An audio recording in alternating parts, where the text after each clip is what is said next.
ตมาเว้าไปก็เป็นการถิ่มไปซื่อๆเด้จักเพิ่นเว้าหยังบ่ฮู้จักละแต่ก็ยกเป็นบุคลาธิฐานเว้าสู่ฟังเปรียบเทียบแต่บ่มีนิทานบุคลาธิฐานมันก็บ่เป็นตาฟังอาตมาแล้วสิให้ผู้ลังฟังอยู่นี่ล่ะนั่งฟังทั้งหญิงทั้งชายทั้งผู้เฒ่าผู้แก่ทั้งพระสงฆ์องค์สมณีนพร้อมทุกคนเฮาเกิดขึ้นมาเป็นบุคลาธิฐานไม่ออกมีผัวอยู่4คนแต่พอออกก็มีเมียอยู่4คน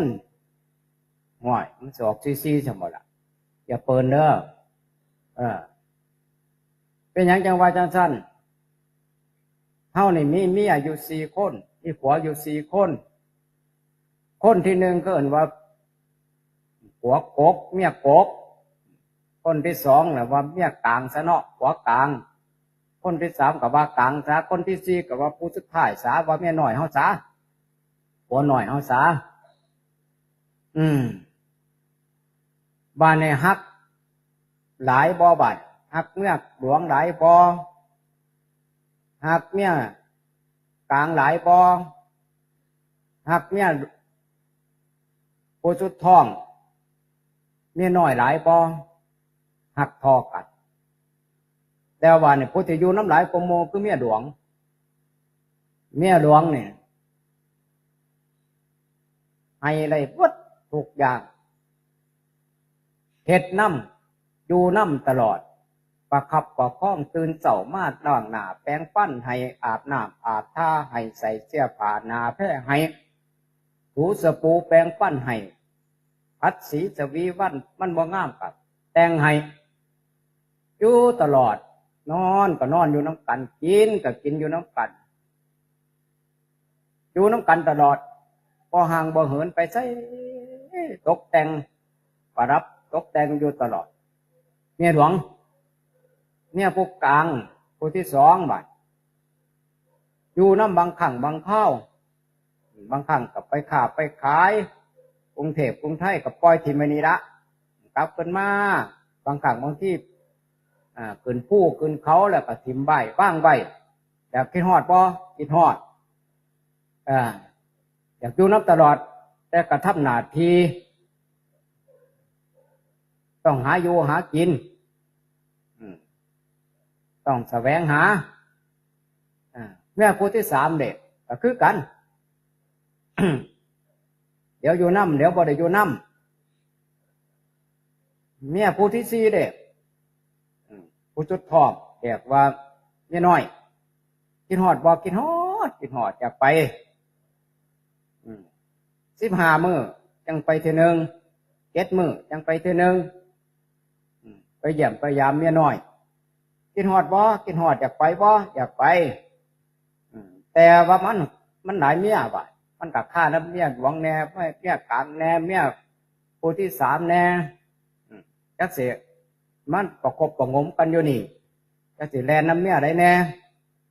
แต่ว่าเมียน้อยอยากไปบ่อยากไปหาบ่กินฮอดบ่กินฮอด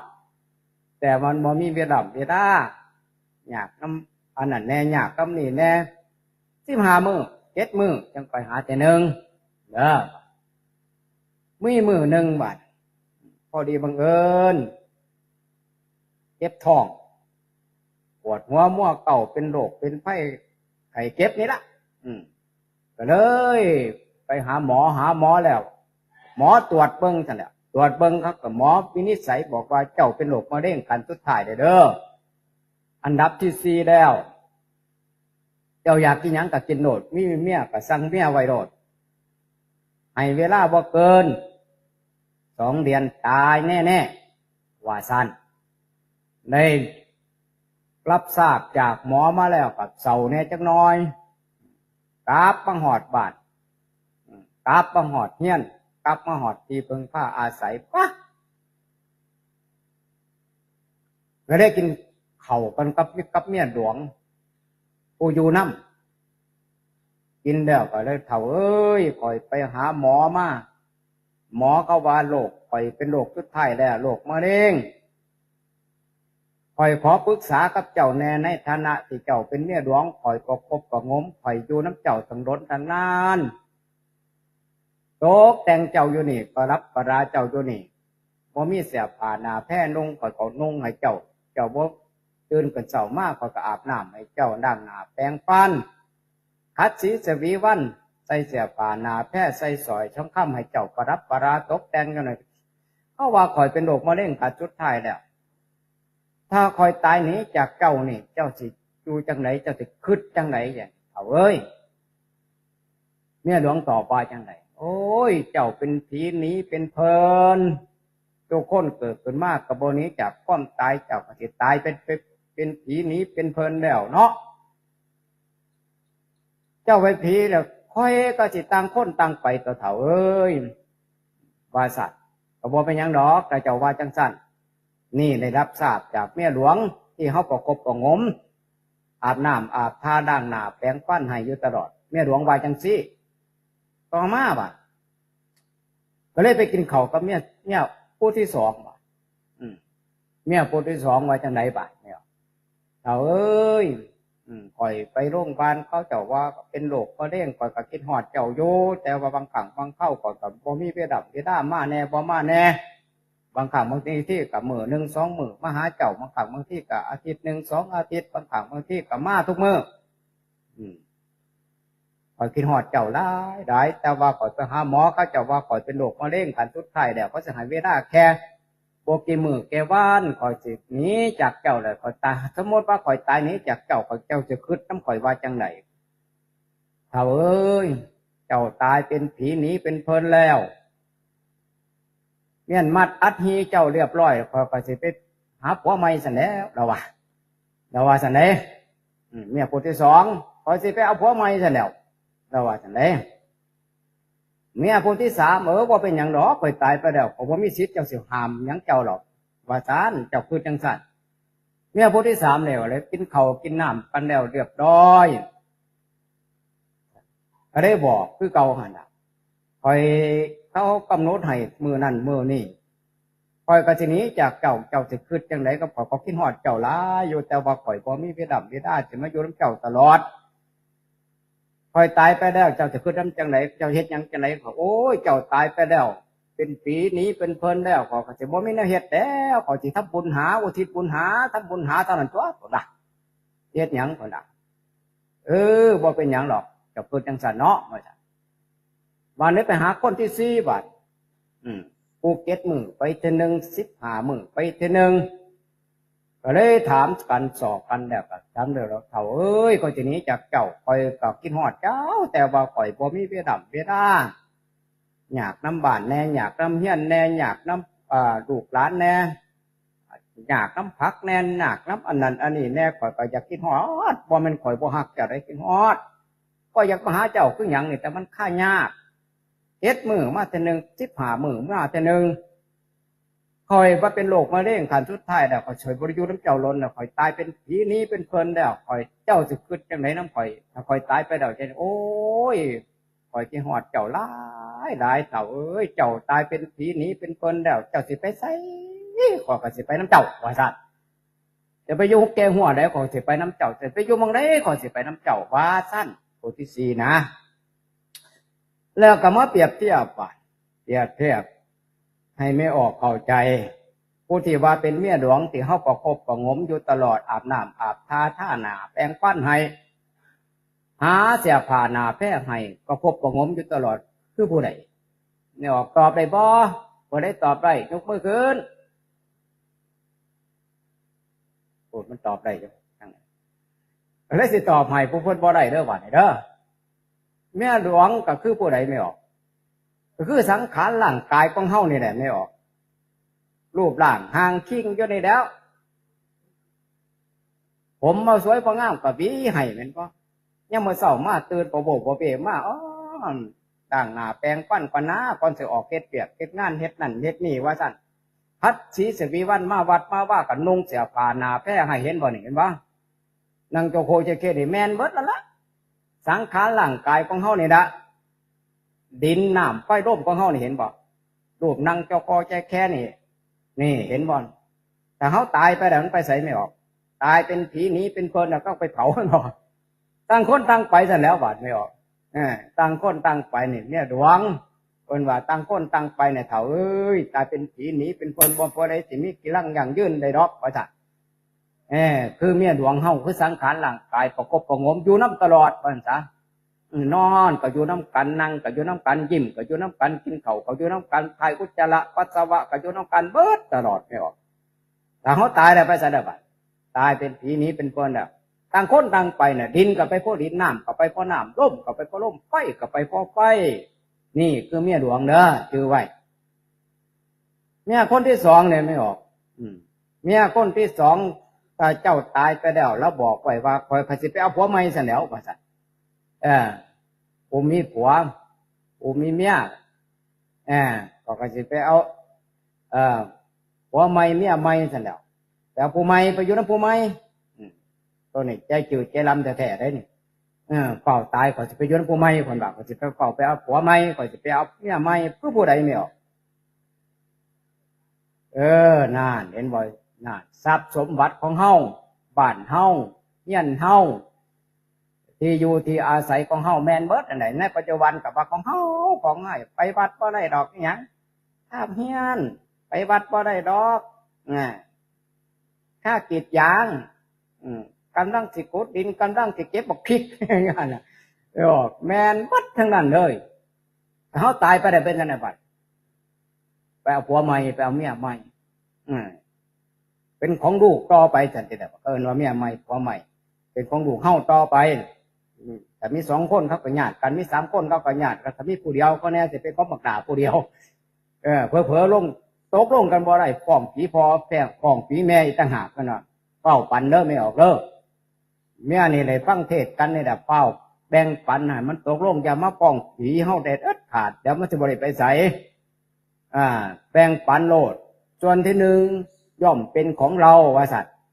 ถ้าเป็นของเฮาน่ะเฝ้าขายมันยังไม่ออกเฝ้ามาเฮ็ดวัดเฝ้ามาเฮ็ดวัดป่าวัดป่าฮงเฮานี่เฝ้ามาเฮ็ดวัดเฝ้าเฮ็ดไว้ถ้าเฮาตายไปแล้วมันจะบ่เฮ็ดให้เฮาได้บัดมันจะเฝ้าไปผัวใหม่เมียใหม่เบิดมันจะบ่มีหยังเฮาได้บัดมันจะบ่ให้เฮาจักแนวนั่นน่ะเพิ่นว่าบัดยังมีชีวิตอยู่เฝ้าแบ่งให้เขาซะนี่ของลูกกกนี่ของลูกกลางนี่ของลูกผู้จุดทองตัวนี้ของกูว่าซั่นกูเฮ็ดจังได๋ก็ได้บัดหลวงพ่อซาก้อนบอกว่าขายประสาทมาใส่กระเป๋าไว้บ่ใส่กระเป๋าไว้ก็มาเฮ็ดปราสาทราชวังเพิ่นกำลังเฮ็ดกำแพงเพิ่นกำลังเฮ็ดปราสาทแก้วเพิ่นกำลังเฮ็ดหม่องหันหม่องนี้เฝ้าเฮ็ดโลดถ้าเฮาตายแล้วเขาบ่ให้หยังจักแนวดอกอย่างหลายก็เก้าอี้4หน่วย4ใบ4โตมัดจุ่มใส่กันปินหลังใส่กันแต่เฮายังเป็นอยู่ยังได้อาศัยยังแล้วใส่สังกะสีผลไหนโล่ผลไหนนี่ถ้าตายไปแล้วเอาหยังมาเอาลังกะลัดหิตาสิมามุ่งลังค่ายเฮาเด้อใส่หยังเกาะผ้าสีดำเดี่ยมเนี่ยมาย่องแม่เบ้ออีแม่คือได้อยู่ปราสาทงามแท้ก็ยังว่าอยู่แต่ผู้เฮ็ดก็อยากได้แม่นบ่เฮ็ดมือเดียวก็ได้เมาพออันนี้แนวของอีแม่เหยียดขาก็บ่ได้เหยียดแอวก็บ่ได้ติงแห้งก็บ่ได้ก็อี4หน่วยมันสิภาษาหยังเหรอก็ให้แค่นั้นไปให้ถวายพระกับพระกับมั่งออกกับมั่งได้เหลือ4หน่วยบัดแนวมุ่งกดอย่างอำหับเอาไฟทิพย์สับนั่นบ้านเฮาก็บ่ได้เฮียนเฮาก็บ่ได้ตายเป็นผีนี่เป็นเพิ่นแล้วเขาก็เป็นผัวใหม่ไปอยู่นำผัวใหม่ไปซั่นดอกผู้ที่3บาดผู้ฮู้แล้วก็บ่เป็นหยังผู้ที่3คือผู้ใดคือลูกเฮาคือหลานเฮาคือญาติเฮาเขาเฮ็ดหยังก็ล่ะตายเป็นผีนี้เป็นเพิ่นแล้วก็บ่มีแนวสิเฮ็ดแล้วเฒ่าเอ้ยเนี่ยผู้ที่3เขาก็สิทำบุญหาตอนนั้นตัวทำบุญหาเห็นบ่ก็ยังดีอยู่ได้ผู้นี้ยังดีอยู่ได้ทำบุญหาอยู่เด้เศร้าหาอยู่วันซะยังเศร้าหาอยู่ยังคิดฮอดเฮาอยู่ยังคิดฮอดอยู่ทำบุญหาอยู่อุทิศบุญให้อยู่นั่นน่ะสิได้บ่ก็แล้วแต่เหตุแล้วแต่ปัจจัยเด้อผู้ที่4ได้หวานไม่ออก7มื้อไปเทื่อนึง15มื้อไปเทื่อนึงคือผู้ใดคือบุญบ่แม่นว่าสิได้มาทุกมื้อเด้มื้อนี่มานุ่งขาวห่มขาวปีนึงมาเทื่อนึงในวัดป่าโฮงนี่แม่นบ่ปีนี้บ่ได้มานี่ค่าโควิดบ่ได้มาซ้ำอาตมาก็บ่ได้มานี่เห็นบ่ข้ามปีมา2ปีแล้วเด้ เนี่ยพอได้มาพบมาพอกันนี่ละตัวนี้ละไม่ออกผู้จุดทองเนี่ย15 มื้อมาเทื่อนึง7 มื้อมาเทื่อนึงเจ้าไปไสขอก็สิไปน้ำเจ้าว่าซานคือบุญเข้าใจบ่เจ้าสิไปไสขอสิไปน้ำเจ้าคือบุญติดห้อยต่อยตามไปน้ำอยู่ตลอดวันว่าคือเงาตามตัวคือเงาตามตัวเฮาแม่นเข้าห่มกับเข้าน้ำแม่นลงออกจากห่มมันก็ออกมาน้ำคือเงานี่ล่ะคือบุญยังว่าบุญไปน้ำอยู่ตลอดจังว่าเอาครูบาอาจารย์มาเทศน์มาแสดงธรรมเกินเป็นที่บุญหลายไม่ออกบุญหลายสายเหย้าแท้ๆล่ะโชคลาภวาสนาตั้งแต่ก่อนญาติโยมเอ่ยสิมีพระเจ้าประสงค์มาเทศน์มาแสดงธรรมจังสิให้ฟังอาตมาว่าแล้วทราบไม่เป็นหยังจังแล้วทราบมันเป็นหยังบ่มีพระที่มีโยมแต่ว่ามันหันจังไรเป็นยุคเป็นสมัยแต่ละยุคแต่ละสมัยนี่มันบ่คือกันแต่ว่าช่วงนี้บ่เป็นโชคลาภวาสนาของบอดพวกเฮาอาตมาเคยเว้าอยู่ว่าคิดฮอดผู้ตายสิหลายผู้ยังเด้คิดฮอดให้หยังผู้ตายคิดฮอดพ่อคิดฮอดแม่เฮาคิดฮอดปู่สังกษาญาสังกสีเฮาบ่เคยได้ยินได้ฟังเสียงเทศน์จังธรรมจังสิเพิ่นตายไปก่อนบ่มีบุญวาสนาบารมีสิได้มานั่งนุ่งขาวห่มขาวอีหลีเด้แต่อาตมาเป็นนิดหน่อยแต่ก่อนเนี่ยลูกของอาตมานี่เด้สิมีหยังไปวัดประสันกับไปถามย่าคู่ไปจังไดเมื่อคืนนี่ฝันดีบ่ฝันดีก็บอกมาที่ได้เก่งๆเดี๋ยวจะได้ซื้อมาจะได้ไปซื้ออันนั้นมาถวายอันนี้มาถวายบ่ได้เว้าเรื่องศีลเรื่องธรรมจักแนวย่าคู่กับฝันคือกันน่ะฝันกลางเว้นตีไปอีกทีละวันปล่อยว่ามันก็จะอยู่ต่ำๆนะเมื่อคืนนี่ฝันว่าลงต่ำๆแม้ว่าไปซะแล้วว่าจุ่มหัวใส่กันมาส่งเสริมใส่กันทั้งยาคู่ทั้งโยมไปมากกับไปแล้วกันดองตองย่าบอกมากก็ห่างกันปานยังปานป่ากับดินนรกสิว่าเรื่องศีลเรื่องธรรมสู่ฟังนี่บ่มีเด็ดขาดเลยกันนี้จะตายถิ่มซื่อๆก่อนบ่มีพระเจ้าประสงค์แสดงธรรมเพราะว่าอาตมาบวชเป็นนิ่นแต่ก่อนพระกับโปดูเรื่องบางหม่องบางบอนอาตมากับสอนอาตมาคือกันไปบวชเป็นนิ่นต้องซ่องปฏิสังขารโยให้มันได้เด้อได้แค่นั้นถ้าพอซ่องปฏิสังขารโยบ่ได้เดี๋ยวตายไปได้เป็นกล้วยตู้ไถหน้าก็เจ้าเลยได้แค่นั้นได้คำสอนแต่ก่อนเนี่ยสิมาเดินจงกรมสิมานั่งนุ่งขาวห่มขาวมาฟังเทศน์ฟังธรรมนั่งสมาธิสวดมนต์จังสิก็บ่นั่นย่ำสวดมนต์กับเป้าปันยังโดดอนังสัมมาสัมพุทโธภควาพุทธังภควตังอวาเทมิสวากาโตวตาธรรมโมธัมมังนัมสสามิสุปฏิปันโนตุสัพพะสังฆังนามามิปวดน้ำมีนาปุญญากรรมเมนะอุปจายกุณุตระหยาดน้ำเป้าผู้สันกับเป้าสันไม่ออกได้หยาดน้ำเลยครับว่าเพิ่นคนสวรรค์สันฟ้าคนใดคนได้บุญหลายคนว่าจังได๋บ่รู้คำแปลว่าจังได๋ความหมายว่าจังได๋บ่รู้เรื่องยังกลางคืนมายังก็อาตมาได้นี่เด้อว่ามันผู้อื่นข้างเข้ามากินอัน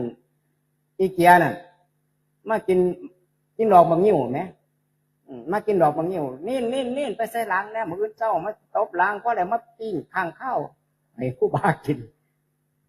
ขึ้นเรื่องกูแล้วมักศิลาต้นมักศิลาก็ขึ้นในต้นมักศิลาเอาล้างล้อมต้นมักศิลาต้นบางนิ้วคืนรังล้อมไว้มันติดผู้ปะอันน้องปูมันติดเดี๋ยวมื้ออื่นเช้าของเขาจังเอามันลงตายค่าดังด้วยผมยามเช้ามากก็มายังไม่ออกมายังเอามาเผาไฟฉันจะนั่นบอกเผาไฟก็มาแปรทองมันปิ้งมาถวายยาคู่ว่าไม่ยังปฏิสังขารโยมันแล้วว่าไม่ยังเลยบ่บางครั้งบางที่ย่ามการย่ามงานมาบ่มีหยังพอออกมามื้ออื่นสิบุญกฐินก็น้อยจนยาคู่ก็ถามมาจังได๋ห้วยพอออกไปจังได๋ดอกบุญกฐินบ้านเฮาเขาสิขาค่อยจักโตหรอกห้วยตัวนึงอยู่ตัวยาคู่ว่าจักโตล่ะตัวนึงอยู่ตัวอย่าลืมเด้อจะพูดมื้ออื่นตี4ตี5ตี3มาถวายยาคู่ถวายคู่เฮ็ดจังได๋หวานก็ผ่าพันหัวซ้อยแซ่หวาน อาตมาเป็นนิดหน่อยเน้นไปหาบักพริกหลอมาแน่พูนไปเอาตะไคร่มาแน่แลนไปหาอีแน่แล้วหาไปเจอกันตีสี่เอามาแล้วมาคั้นเสียดมันหน่อยจางแล้วก็ซอยแซวมากขวบประคอมแซวกันเช่นไรนี่มาประเคนเขาวะของซอยก็แห้งเลยยังจะมาประเคนอยู่มีอาตมาแล้วเนี่ยโมเมนต์ยุทธีนะยังมาแดงมากกับโยโสภควานังสัมมาสัมพุทโธภควาพุทธังภควันตังอภิวาเทมิโมเหตุยังเป่าแต่เรื่องเด็กเป่าแต่เรื่องหวยพอออกมากกับเอ้ยจังไรเว้ยอันนั้นอันนี้ก็นี่คือบ้านก็เลยตายถิ่มซื่อๆก่อนอาตมาจังว่ากินหอดผู้ตายผู้ก็ตายไปแล้วพออย่างนี้เนี่ยฟังจังพวกว่าพวกหูจักแล้วจังว่าผีมันถ่ายแต่ก่อนผีเป่ากระไรผีโป่งกระไรหมวดไหนเป็นผีหมวดบ่มีศีลบ่มีธรรมเลยผีบัดแต่มีศีลมีธรรมเขาบ่ได้แต่ตัวบ่เป็นผีอีกต่างหากนะไม่ออกย่านเฮาอีกต่างหากจังว่าครูบาอาจารย์พระสวดพระสาธยายธรรมขังแท้ๆได้ไม่ออกแต่ผู้ใดจะย่านผีเป่าผีโป่งย่านผีอันนั้นอันนี้เขาหาเนี่ยสวดมนต์ทำวัดเนี่ยขังแท้ๆไม่ออกเป็นกิจวัตรประจำวันสวดแล้วก็นั่งสมาธิแห้งขังแห้งบ้านไม่ออกขังโดยอัตโนมัติของมันได้เป็นอัตโนมัติของมันเลยบ่ต้องไปอันน้ำมนต์น้ำยากู้บ่ต้องให้จังน้ำยากู้ทั้งสิ้นเลยนี่ละสวดมนต์ทำวัดในดับเป็นกิจวัตรกราบพระกราบเจ้ากราบสงฆ์สมทานศีลขอวัดปฏิบัติที่เขาพาเฮ็ดอยู่นี่สุดยอดเลยถ้าว่าอันเมื่อถือสากปากถือศีลเนี่ยบ่แล้วอดเลยไม่ออกอาตมาลองเนี่ยคือบอกสุฟังตั้งแต่เป็นนี่แต่ก่อนเนี่ยก่อนหมวดรุ่นนั่นหมวดผู้เฒ่ามาบัดหมวดที่บ่ฮู้จักว่าอันนั้นอันนี้ตายเบิดแต่ว่าไม่ออกตายไปอยู่ไสแล้วบ่ฮู้จักแล้วว่าอาตมาเลยขึ้นฮอดบาดได้มาอยู่นำนกปูซ่าบัดมันน่ะปันฟ้าก็เป็นคนละอย่างกันเลยว่าคนละอย่างกันเลยน่ะครับสอนมาเบิ่งตำราตอนนี้แต่ก่อนบ่เคยได้ว่าอ่านพระธรรมวินัยอ่านอยู่นักธรรมตีนักธรรมโทธรรมเอกก็อ่านอยู่อันบ่ฮู้เรื่องบ่ฮู้จักคนบ่อธิบายฟังบ่เข้าใจสอบก็สอบอยู่นะครับฉันบ่เข้าใจจะไปยังบ่ฮู้จักนะมีผู้บอกแนวนี้นั่นก็ที่ฮอดผู้ตายคำเว้าคำเทศสิหลายผู้ยั่งบาดสิหลายผู้ยั่งบ้านบ่ฮงเด้จากนังค่าเฮียนบ้านบ่ฮงนี่แหละถึง1,000บ่ถึง500บ่ถึง200บ่เอาจะเรียกแล้วว่าครอบครัวละคนมาบ่นี่บัดสิฮอดสิหลายผู้ยั่งเขาจะว่าเขาเลยว่าปูเขาบอกมามันไปโทษบอกมันไปวัดไปมาบอกเห็นมันหอมาหรอกเวลาได้ผลโหนวาน่ะเนี่ยแม่นบอมไปโทษมันไปวัดเอาเข่าไปกระเสียเข่าเอาเงินไปกระเสียเงินแล้วว่าผลได้ผลโหนวาท่านอะไรตอนนี้เฮาอีกต่างหากนั่นแหละก็เลยว่าสิหลายปูยั่งว่าสิหลายเห็นยังว่ากิจวัตรจังสี่ปีหนึ่งจะมีครั้งหนึ่งโอ้ยช่วงนั้นก็ช่วงโควิดเข้าเลยพอได้ไปฟังเทศน์ฟังธรรมชีวิตสังขารร่างกายของเฮาบ่เที่ยงแท้แน่นอนคือสัพเพสังขารานิจจาสังขารทั้งหลายไม่เที่ยงหนอสัพเพสังขาราทุกขา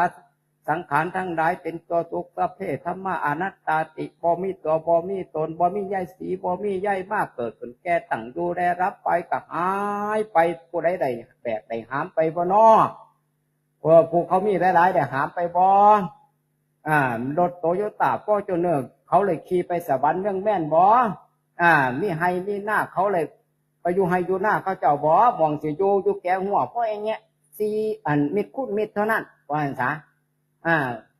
ไม่ใช่อยากอยู่หรอกแต่จำเป็นจำใจก็ต้องไปอยู่บ่หันบ่มีแนวใดก็นี่พวกเจ้าโอปานายโกน้อมใส่ตัวเจ้าของย่างคู่ป๋องเพิ่นก็บ่ได้เฮ็ดทุกปีโอ้ยสวยโอกาสก่อน5 ปีหน้าสิบ่มีโอกาสได้มาฟังเทศน์ฟังธรรมโอกาสสิได้มานุ่งขาวห่มขาวจังซี่สิมีบ่ชีวิตของเฮาหรือว่านี่ก็ย้ายมีแล้วตายอยู่หันเพราะแต่40 ปีเฮาได้60 ปีแล้วเฮาก็ยังมีชีวิตอยู่มันอ่อนซ่อนเจ้าของน่ะมันจะอีกต่อไปมันสิอีกอยู่จักปีเปล่าเข้ามาเนี่ยคู่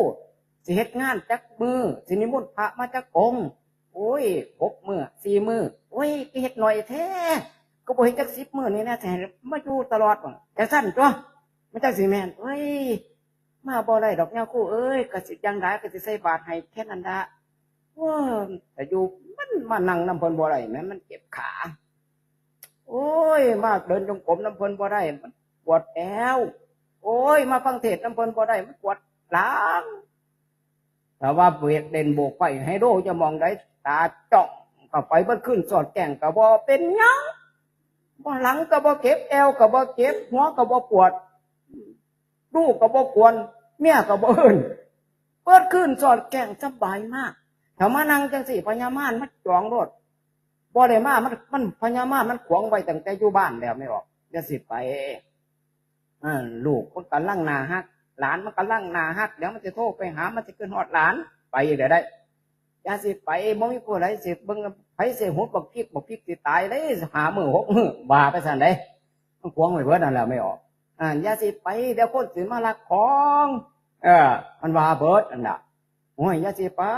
เดี๋ยวผัวสิไปเอาเมียใหม่ก็ว่าอย่าสิไปเมียสิไปเอาผัวใหม่ก็ว่าขวางไม่ปัดโอ้ยไปบ่ได้ดอกไปนั่งสมาธินำคนขนาดพอไปมันจังเก็บหลังปวดแอวปานนี้ถ้าไปมันสิเก็บหลายกว่านี้ได้นี่บ่ไปมาบ่ได้เฮ้ยไม่ออกเลยนี่ล่ะอาตมาจังว่าที่หลายผู้ยังโอ้ยมันจิตเก่าจิตตายจิตตายคนก็มีแอวเฮาก็มีแอวคนก็มีขาเฮาก็มีขาสวยโอกาสมันบ่มีไปดำเพิ่นก็มีเก้าอี้ให้นั่งอยู่ดอกเอ้ยโอ้เพิ่นก็มีหม่องให้เช่าอยู่ดอกเอ้ยสวยโอกาสมันเป็นไม้ใกล้ฟังนั่งใกล้ห้วยซ้ำมันมีโอกาสได้พ่อย่ำบัดเฒ่ามันสิเท่าคนนี้อีกบ้านมันเฮ็ดจังได๋บ้านถ้ามันถึงสุดแล้วบ้านเฮ็ดจังได๋ไม่ออกมันสิได้เอาหัวมาก่อนซ้ำมันได้เอาย่างเข้ามาสิปล่อยโอกาสมันจิ้มไปมันก็เสียหลายเจ้าของนี่อาตมาเคยว่าสิหลายผู้ยังยากแสนยากเลยคุณพ่อคุณแม่คุณตาคุณยายจะมีครูบาอาจารย์มาเทศน์มาแสดงธรรมให้ฟังมันสุดยอดเลยอาตมาบวชใหม่ๆแต่ก่อนเนี่ยโอ้ยไปฟังเทศน์อยู่หม่องใดเปิดขึ้นสอดแก้งงานกฐินเทศน์ไปขึ้นสอดแก้งนั่งเปิดขึ้นสอดแก้งฟังครูบาอาจารย์องค์นั้นเทศน์องค์นี้ลงองค์นั้นเทศน์องค์นี้ลงรู้สึกว่ามวนหลายมวนก็ฟังรำอาตมาบ่ติดแต่ฟังรำแต่ก่อนเนี่ยโอ้ยเขาเต้นหน้าอ่านอาตมาจักไปจังไหนล่ะคือกันกับแม่งอย่างสิ้นไปกงยกคนยกคือกันกับเป็ดรับส่วนบนยกแขนยกขาแต่เห็นทุกมืออาตมาเบิ่งจิบเขาเจ้าเต้นทุกมือหิ้งหายใหญ่จังมันเอายังเต้นว่าจักแอวจักยังเต้นบ่ลุกปุ๊บปีกแต่ก่อนยังเต้นมีระเบียบแหมยังบ่ติดเลยทุกมือนี่โอ้เต้นหน้าห้านเฮ็ดสังเกตอาตมาแต่ก่อนเพราะมันเป็นนิสัยเอิ้นว่านิสัยปัจจัยมันบ่คือกันเลยนี่ล่ะคือหยังไม่ออกนี่ล่ะอาตมาว่าภูมิใจในตัวเจ้าของถ้ามีโอกาสเด้อได้พุ่นค่าแต่บัดสิได้ตอนไหนไม่ออกอย่านี่เฮาบ่ฮู้บ่เห็นผลมันออกในการฟังเทศน์เฮาบ่เห็นผลในการมานั่งสมาธิเฮาบ่เห็นผลในการเดินจงกรมเฮาบ่เห็นผลในการที่ได้ยินได้ฟังครูบาอาจารย์เพิ่นเทศน์แสดงธรรมบัดสิเห็นผลตอนไหนไม่ออกตอนเวลาไม่ออกตอนไฟน้ำใส่ปากเฮ็ดปากเจ้าบ่พุ่นน่ะมันจะเห็นผลบัดจะขึ้นไปใส่ได้ไม่ออกเฮาได้ยินได้ฟังจากครูบาอาจารย์เพิ่นเป่าใส่หูใส่เป่าใส่หูเป่าใส่หูใส่ปานนี่เฮาสิไปคิดอยู่บ่ยายก่อนที่ตายเจ้าคิดเห็นลูกเจ้าอยู่กรุงเทพเด้อบ่ได้เคยบอกจักเที่ยก่อนสิตายไม่แต่บอกว่าให้พุทโธเด้อไม่ออกเด้อหัดพุทโธไว้นี่อาตมานี่ขนาดอาตมาบวชประมาณนี่นะพุทโธไว้ปีนึงแม้ไปถึงลูกปืนอาตมาถึงลูกปืนแม้พุทโธหายปัดขนาดฝึกปีเดียวแม้ถ้ากันไปใส่ขนาดนั้นฝึกอยู่ซ้ำนี่ได้ฝึกอยู่บ่อยๆทำอยู่บ่อยเฮ็ดอยู่เรื่อยๆหายใจเข้าพุทหายใจออกโธหายใจเข้าพุทหายใจออกโธหายไข่พุทญาติขี้คร้านบ่มีหยังทั้งสิ้นเลยแต่พุทโธแล้วมันฮ้อนสบายดีมากถ้ามีพุทโธเด้แต่บ่มีพุทโธโอ้ก็ฮ้อนสั่งแม่มันแต่มันคืออึดอัดขัดเคียงแต่มันจะไปอยู่หม่องใดว่าดูบ่ได้ดอกเขาแม่บ้านไปเปิดพัดลมใส่เข้าห้องแอร์พุ่นน่ะถ้าบ่มีพุทโธถ้ามีพุทโธโอ้ยมันตอนมันสิเขาเบิดคักๆนั่นตอนเขาสิเผาเฮาอยู่ในเมียมันใหม่กว่านี้นะว่าซั่นว่าเดี๋ยวจะกระดูกร่องเบิ่งติเด้อมันสิฮ้อนซำใดคิดว่านั่นถ้าไม่พุทโธมันสิเปรียบเทียบไปจังซั่นน่ะแล้วถ้าเฮามีพุทโธแล้วมันเจ็บซำนี้นิดเดียวว่าซั่นมันเจ็บซำนี้นิดเดียวเพราะยากรรมพยาเวทเฮาจะต้องมันเจ็บแอวก็เพราะว่ากบมันมาบีบเฮากำเขาค่อยเฮ็ดกับกบแต่มาบีบขาก็แสดงมาค่อยมัดขากบมาก่อนแม่นบ่แต่มันมาบีบหัวเฮามันสิเป็นดอกไม่ออกเวลาตั้งสมาธินี่มันเป็นไปว่าทั้งแนวนั่นล่ะโอ้ยพญากรรมพญาเวทเอ้ยเจ้าเกินมันมาขวางกันเนาะพญามารเอ้ย เอออยากได้หลายพอจะให้เจ้าเบิดอันละว่าซั่นเด้ออยากจะกี่ทีไม่ออกให้มันบ่โดดถ้ามันมาค้ำหัวเฮาก็แสดงว่าเฮาเคยเอาสันมีดไปเคาะหัวกบแม่แผ่มีดตามันติดแต่มาค้ำขาเฮาก็แสดงว่าเคยหักขากบเฮ็ดจังได๋ก็แผ่มีดตามันถ้ามันจับแอวเฮาก็แสดงว่าเคยเอาปอพานมัดแอวมันเอามึงเบิดโดดว่าซั่นกูสิให้มึงเบิดนั่นน่ะว่าซั่นมันนั่นเป็นดอกไม่ออกแต่อยู่ซื่อๆน่ะเห็นบ่แนวใดมันพอใจแนวใดมันส่งเสริมเป็นเดี่ยวโปกไฟให้โรจักก็ไปหยังมันหายไปเสียบุญความเจ็บความปวดไม่ออกนั่นน่ะมันส่งเสริมพยากรรมพยาเวทมันส่งเสริมมันเป็นไปโรดบ่น่ะมาเฮ็ดจังซี่มันบ่ส่งเสริมมาได้มันย่านแต่เบิดคือหยังแต่มันมีแต่บีบคั้นเฮาผ่าพอแล้วจะสิฟังได้เถาะเทศฟังทุกมื้อดอกฟังเทศก็ได้ไปหาอยู่ไปหานอนพุ่นน่ะมันบอกไปพ่อสมมาปากวนแล้วไปกราบพระเลิกพูดกลับบ้านกลับช่องร้านสิเอิ้นผัวสิเอิ้นเมียสิเอิ้นมันว่าจังได๋เจ้ากรรมนายเวรขณะพระพุทธเจ้ามันยังชวนนะสิภาษาหยังสำหรับเฮาเฮ็ดจังได๋ไม่ออกบัดเอาชนะมันได้เดี๋ยวก่อนดูก่อนมารผู้ใจบาปว่าซั่นกูสิฟังเทศก่อนบ่ตายดอกนะ4มื้อ5มื้อ6มื้อยามคู่เพิ่นสิพาปฏิบัติธรรมบ่ตายรับรองว่าบ่ตายว่าซั่นฝึกไว้ขัดมันไว้กิเลสนั่นคัดไปเรื่อยคัดไปเรื่อยบ่ได้กินข้าวแดงมันบ่ตายหน้าย่าคู่บ่ตายเฮาก็บ่ตายคือกันน่ะเว้ยว่าซั่นโรคเบาหวานทุกคนก็สิเป็นโรคนำกันเบิดตัวเป็นแม่นบ่เป็นอดเอาอย่าสิว่าไปจะเป็นโรคเบาหวานเป็นได้อาตมาก็เป็นปีนี้เป็นโรคหัวใจตีบโอ้ภาวนาคักๆเบิดเลยไม่ออกหายช่วงมันเป็นโอ้ยมีแต่พุทโธอย่างเดียวพุทโธกำหนดจิตเบิ่งอานาปานสติเบิ่งเจ้าของเบิ่งคักๆแล้วคือกันกับเพิ่นถามบางเว้นนั่นน่ะมันหันเป็นของมันหรอกเบิ่งคักๆจี้มันเข้าไปคักๆมองแล้วมันเจ็บจี้มันลงไปมันปวดขาจี้ลงไปหาขาปวดแอวจี้ไปหาปวดแอวปวดหัวจี้ก็ไปหาหม่องหัวจี้เข้าไปมันเมี่ยนเข้ามันก็ช่วงปั๊บโดดเบิดกรรมเบิดเว้นว่ะช่วงโอ้มันมีจริงตัวเนี่ยน่าอัศจรรย์จริงหนอน่าอัศจรรย์จริงหนอเกียบกูตายก่อนเกียบกูบ่ได้มาเฮ็ดเกียบกูบ่ได้ปฏิบัติเกียบกูบ่ได้ฟังเทศเกียบกูบ่ได้มานุ่งขาวห่มขาวนั่นมันเป็นจังได๋บัดมันเป็นของมันหลอกไม่ออกเท้าท้อแท้อ่อนแอกับมันตายบ่ไหวดอกเว้ยเจ็บขาพ่อสมมาปากวนโอ้ยบัดคักๆบ่ออกมันจะมาเมียนเฮามองไหนบัดบ่มีมองสิแก้ได้บัดมองไหนแก้ก็แก้บ่ได้เพราะยังกำลังบ่มีช่วงไหนไม่ออกช่วงอ้าปากช่วงปองมันน่ะช่วงไฟน้ำใช่นั่นน่ะไม่ออกพุทโธหายเบิดแล้วพอมีแล้วธโมก็หายสังโฆก็หายสัมมาอรหังก็หายเกลี้ยงหมดเลยเดี๋ยวแต่ยังไม่ออกเดี๋ยวแต่เจ้ากรรมนายเวรมันจะมาปรากฏขึ้นทั้งสายตามันจะมาปรากฏขึ้นทั้งหูมันสิปรากฏขึ้นทั้งเสียงไม่ออกมีเลยอาตมาอยู่หันบวชโดนก็เลยพ่อโดนเปรียบเทียบกับคนมาวัดไม่ออกผู้บ่ได้มาวัดไม่ออกผู้บ่ได้มาวัดอาตมาไปบิณฑบาตบินย่ำได้กับว่าข้านั่นข้านี่กับว่าเป็นใส่บาตรทุกมือหรอกไม่ออกย่ายพวกนี้ก็นานๆใส่เจนึงแน่เพิ่นใส่ย่ำเพิ่นใส่บาตรมันหนึ่งเขามันแดงคุณอาจารย์โอ้ยเป็นโศกลาภปรารถนาปารมีเกิดเพิ่นว่าหนึ่งเขาแดงจึงให้เฮาเบิดหนวดเลยเอาไปโปรดให้แน่เพิ่นว่าผู้จังสั้นนะบางบ้านมีมือหนึ่งแนวมือหนึ่งยังมือนั่นศีล8อาตมากับบิณฑบาต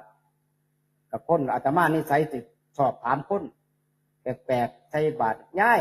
ก็บอกก็เห็นนาโอ้ยก็น้อยก็อยู่บ้านนี่ดะเป็นยังก็บอกเห็นใส่บาตรโอ้ยยังมอนนะมีมือหนึ่งบ้านมือศีล8ย้ายนี่ละย้ายบ่เข้าวัดนี่ละต้มหม้อหนึ่งคืนสิสาวพักหลอกนั่นน่ะพอโบว่าเวมาบ้านยังมื้อเช้าถือยังมาบ้านเนาะถือของเขามาคุณอาจารย์ก่อนพระจะใส่บาตรได้แต่หมดพระเฮากับท่านั่งนี่ปฏิทุทั้งนิพพานังปนมังสุขขังนิพพานะปัจจโยโหตุอิทั้งมีญาตินั่งโหตุญาตโยเฮาก็สิไม่แน่เว้ายกของเขาคุณอาจารย์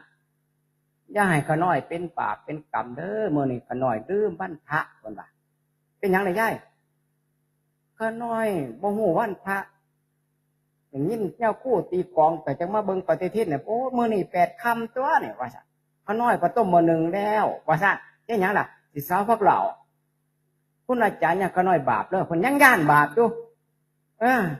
มาขอน้ำพระขอน้ำอาตมาเนี่ยอาตมาว่าจังไดขอน้ำพระพุทธเจ้าคนแล้วอาตมาแล้วก็บิณฑบาตเฉยไปเลยจักเราปงหม้อหนึ่งหรือบ่ปงได้อาตมาโมงจากนั่นเฮ็ดจังได๋ว่าเนี่ยอาตมาก็ขอน้ำพระพุทธเจ้าคนแล้วอาตมาบ่ได้เป็นพระพุทธเจ้าว่าซั่นบ่ได้เป็นหัวหน้าศาสนาได้อาตมาเลยว่าแต่ขออะไรก็ขอน้ำพระพุทธเจ้าคนนั้นเนาะอาตมาได้ว่าเพิ่นบ่ฮู้ปกติแม่นบอกครับแต่วันศีลวันพระเพิ่นสิบ่สาวพักดอกแม่นบ่หรือเฮ็ดอยู่บ่ทางนี้จริงมาศีลมันพระจริงต้มสาวพักดอกสาวพักดอกกินทั้งบาปทั้งกันบ่เฮ็ดจังได๋ไม่ออกก็มาขออาตมาอีก 5-6 มื้อมาบิณฑบาตอีกคุณอาจารย์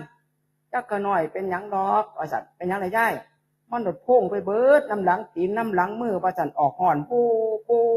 ก็น้อยไปหาหมออาญามาท่าบามันสิเย็นมันก็บ่เย็นอาตมาได้ขึ้นได้ใจดอกมันบ่กล้าบอกครับนั่นแล้วสาวพักดอกมื้อวันพระ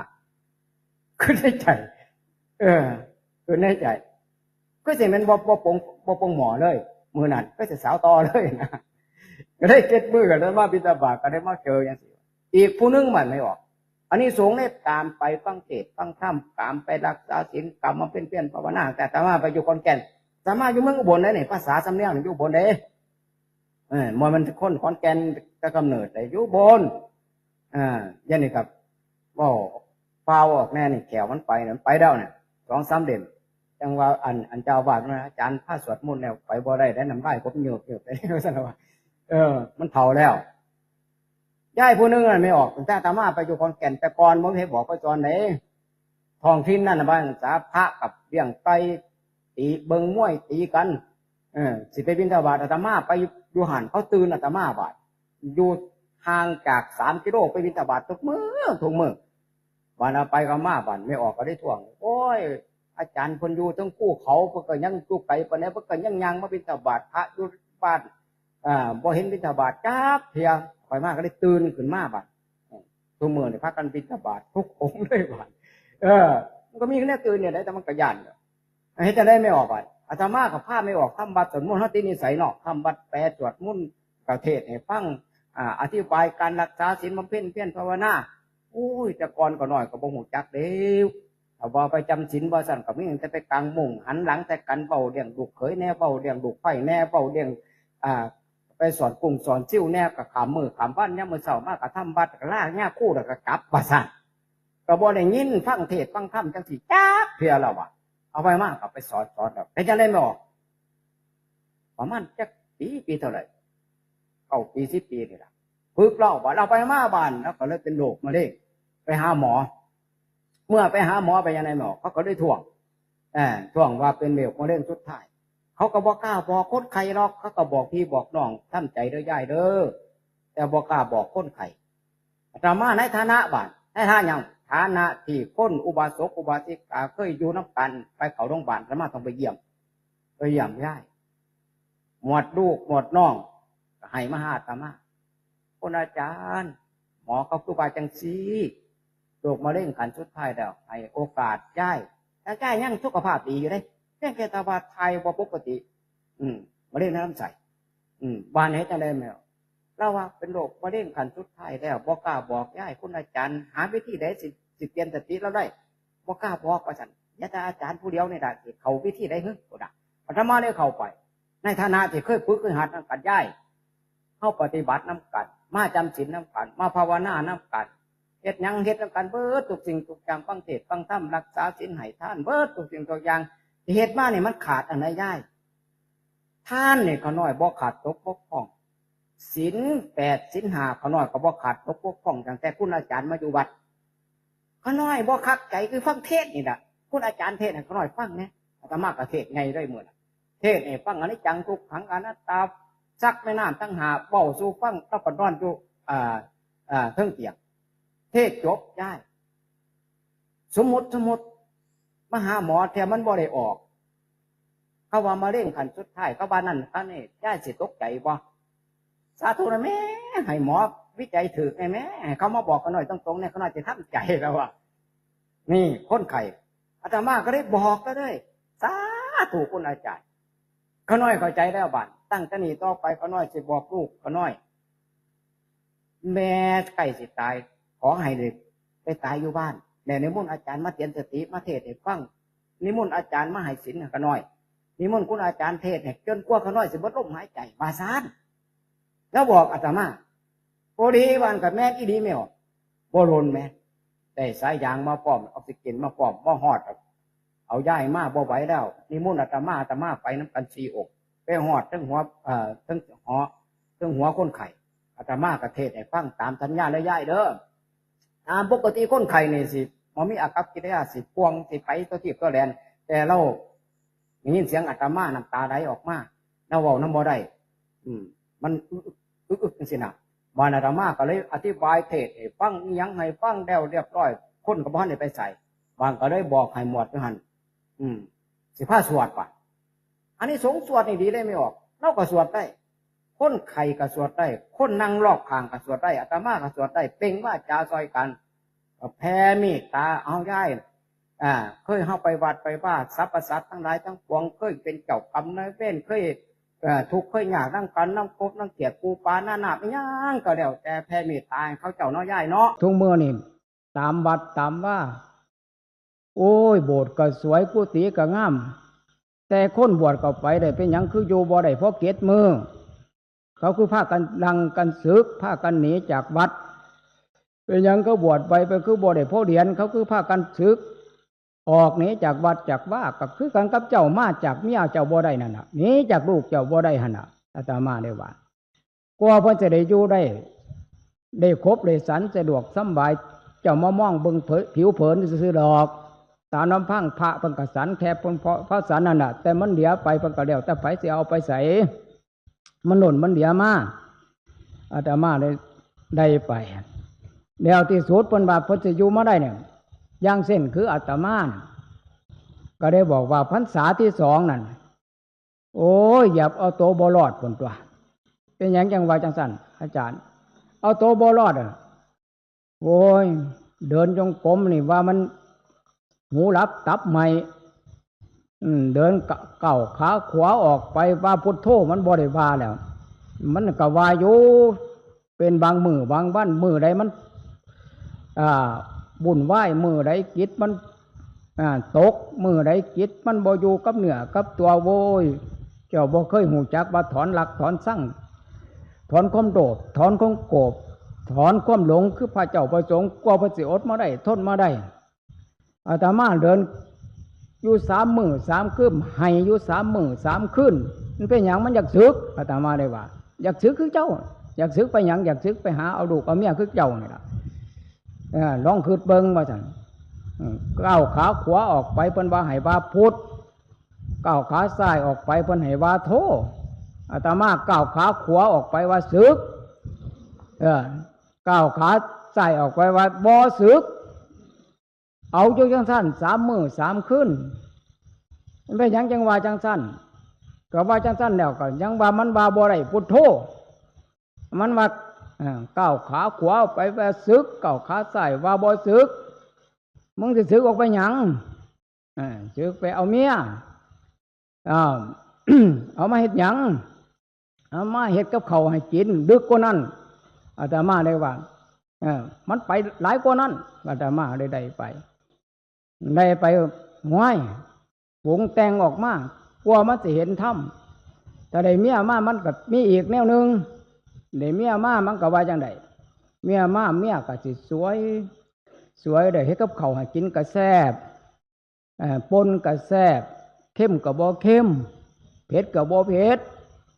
ตำบักหุ่งก็แซ่บแกงเห็ดก็แซ่บมีแต่แนวแซ่บเท่าก็สิบ่เท่าหนังก็สิบ่ย่านบ่ลงตรงเต็งคือหมวดผู้เฒ่า70 ปี80 ปีบุ้ยมันไปรองซองผลตัวในลูกออกมามันก็สิว่าลูกเว้าง่ายสอนง่ายใหญ่ขึ้นมาก็สิส่งมันเรียนจบปริญญาตรีจบปริญญาโทจบแล้วมันก็สิมาเลี้ยงพ่อเลี้ยงแม่มันบ่คิดว่าเมียสิเป็นโรคมะเร็งมันบ่คิดว่าโรคเมียสิเป็นโรคเบาหวาน มันได้บ่คืนว่าเมื่อสิเป็นโรคเก่าได้ยังมีตั้งแต่สวยทั้งนั้นเลยหอดมือตายอาตมาได้ว่านี่คือจิตอย่างจิตมันเกิดกามราคะเฮ็ดอย่างไหนมันสิลงบ้านว่าเฮ็ดอยู่บ่เศร้านั่นแหละเว้ยคนบ้านเฮ็ดอย่างไหนเฮ็ดอยู่บ่เศร้าก็เอาอยู่ท่านแล้วเอาแทบร่มแทบตายก็ซึกบ่ซึกเอาไปเอามามันก็สิว่าผู้ใดเมียมาแต่มันมีลูกมันก็สิเหี่ยวเอเซแต่มันบ่เหี่ยวซื่อๆเดี๋ยวมันก็สิอยู่กรรมพร้อมมันบ่อยู่กรรมแต่เมียลูกผัวมันก็สิอยู่เข้ากรรมพร้อมก็แต่กรรมบ่มามันก็สิพาไปหาหมอแต่หมอปัวบ่เศร้าก็สิหาเงินจะใส่แล้วไปให้หาหมอบานเอาไปเอามาเมียก็สิหน้าเหี่ยวหนังย่านเบาหวานก็สิมีโรคเก่าก็สิมาวัณโรคก็สิมาเอาไปเอามาก็สิตื่นแต่ตี 3คืออาตมาตรงมือนี่มือใดเขานัดยังไม่ออกผู้เฒ่านัดโรคเบาหวานมีแต่โรคเบาหวานนั่นน่ะใส่บาตรตรงมือนี่ยังมื้อเช้ามาไปบิณฑบาตสีห่างๆคนจังน้อยย้ายไปใส่ก็บ่เห็นใส่บาตรไปเอาคิ้วโรคเบาหวานว่าซั่นไปตั้งแต่ตอนไหนตี 3บุญยันบ่ได้คิ้วแดกโอ้ยกูก็สิคือกันนี่ล่ะเว้ยก็สิไปเอาคิ้วให้เมียแม่นบ่เมียไปบ่ได้ก็สิจูงเมียไปห้วยแต่มันไปบ่ถึกมองแน่ก็บางครั้งบางทีก็สิหิวอยู่หิวนอนแน่ก็สิพารถลงคลองพารถคนขั้นอื่นมาส้นเดี๋ยวก็สิขาหักขาหันเอาไปมาเมียบ่ตายกับข้างเลี้ยงกูบ่ตายกับข้างเลี้ยงเอาไปมามันก็ปงบานกินแต่หน้าการไปกลัวมันสิลงได้3 มื้อ 3 คืนเนี่ยข่อยสิหลายตัวนี้แหละข่อยได้บ่สึกอาตมาได้ว่าบ้านนั้นจังได้กินปนแซ่บบ้านนั้นแกงเห็ดจังมาเป็นหมอแต่ก่อนเนี่ยโอ้ยญาติโยมเอ้ยอาตมาได้ว่ามีอยู่ก็ย้อนหยังย้อนมันปงบ่ลงได้บ่ส่งเสริมกิเลสครูบาอาจารย์แห่งบอกแห่งสอนใครเด้อนี่เด้อพระนมหามสันอยากสันจิตใจแต่ว่าหักเพศพรหมจรรย์เจ้าของโอ้ยนี่นำเพิงเด้อนี่เด้อมันบ่แม่นแนวเด้อพระเด็กนิดหน่อยให้ผู้เฒ่าสันเพิ่นว่าก็บ่สันเสียครูบาอาจารย์จังอยู่รอดปลอดภัยมาถึงขนาดนี้ปานนั้นเขาจังมีถ้วยปนถ้วยแกงถ้วยของมันหลายแต่ทุกมือนี่ก็ย้อนหยังอานิสงส์ปานนั้นก็ยังเฮ็ดอยู่บ่เศร้าทุกมือนี่อาตมาก็ห้อยกว่าสิได้อยู่เท่าทุกมือนี่ก็ย้อนหยังย้อนจมดูจมยามมื้อเช้าก็จมยามมื้อแลงบ่คือเจ้าได้จมให้แต่ผัวจมให้แต่เมียเห็นหน้ากันอันนี้จะกันบ่ได้หันจมให้กันอาตมาเลยเทศให้เราฟังจมให้กันแต่หนีบ่ได้เพราะว่ากรรมมันกำไว้อยากมาสิตายว่าพระเอาเปรียบโยมก็อยากมาแม่นบอกอยากออกแต่มันออกบ่ได้เห็นบอกว่าเมียผมจะอยู่จังใดลูกผมจะอยู่จังใดแน่แต่เห็นว่าพระเอาเปรียบอยู่หันบ่มาบ่ได้อาตมาเลยว่าห้องกงห้องคุกห้องตารางว่าสั่นเขาปิดประตูไว้แน่นหนาถาวรพักกันแย่กันซิ่งเก่าไปอาตมาได้ไปอาตมากระเทศนี่กันหนึ่งปุ่นละจังก็โอ้แม่นเนาะหลวงพ่อเนาะจังคอยบานนะจังลุ่งได้ว่ามาคืดแบบมองแบบผิวเผินหรือบ่คืดไว้ได้ไหมเห็นบ่พระพ้นถอนหักถอนสั่งกลัวพระสิมาอยู่ได้อาตมาเนี่ยอยู่เมืองอุบลมาอยู่ขอนแก่นก็ร้องเมืองเต้นนี่เห็นบ่นี่ยันสื่อทีไม่มาก70ก็ได้เนี่ยข้างบนกับ10,000ก็ได้เขาให้เบิดนั่นแหละแต่มันบ่เป็นของอาตมาได้ว่าเจ้าสิตายนี้มือใดเจ้าก็คิดว่าเจ้าสิได้ยังบ่นั่นบ้านเจ้านั่นเมียเจ้านั่นสิไปน้ำบ่ลูกเจ้าสิไปน้ำบ่ให้หน้าสาโทษเจ้าสิแบกไปน้ำบ่ไม่พอได้แบกไปน้ำเจ้าคนดอกแต่คนมันคิดว่าผู้นั้นได้เปรียบผู้นี้ได้เสียเปรียบเพราะว่าความคิดเจ้าของมันคิดบ่ถูกอาตมาได้ว่าถ้าคือถูกบ่มีพอได้เปรียบเสียเปรียบผู้ใดดอกผู้ที่ได้เปรียบคือมีตา2 ตามีหู2 หูมีปาก1มีทวารครบบริบูรณ์สมบูรณ์อาการ32ครบบริบูรณ์สมบูรณ์ คนที่เสียเปรียบเนี่ยคือคนตาบอดอาตมาเนี่ยว่า คนที่เสียเปรียบคือคนหูหนวก คนที่เสียเปรียบคือขาเป๋ขาหานจำพวกเขาเจ้าเดี๋ยววันนี้เขาอาการ32บ่มีโอกาสจะได้มาบวชเย็นนี่เจ้ามีเปรียบแต่ว่าเจ้าบ่มาเฮ็ดชุดน้ำอาตมาซื่อๆเย็นนี่เอามาแม่นี่เห็นบอกเอาผ่าไตมาอ้างให้เราอีกต่างหากบาทหนึ่งก็สิบ่ให้เสียเอาบาทมาโซ่อีกต่างหากนี่บาทนี่บ่ต่ำกว่า3,000เลยสแตนเดร์ดอย่างดีนี่ได้บาทเดียวนี่รับรองว่ากินบ่เบิดก็เดียวกันอาตมาได้ว่าได้ไปนั่นน่ะเมื่อวานบาทมาดด้วยจังว่ามาเทศได้ฟัง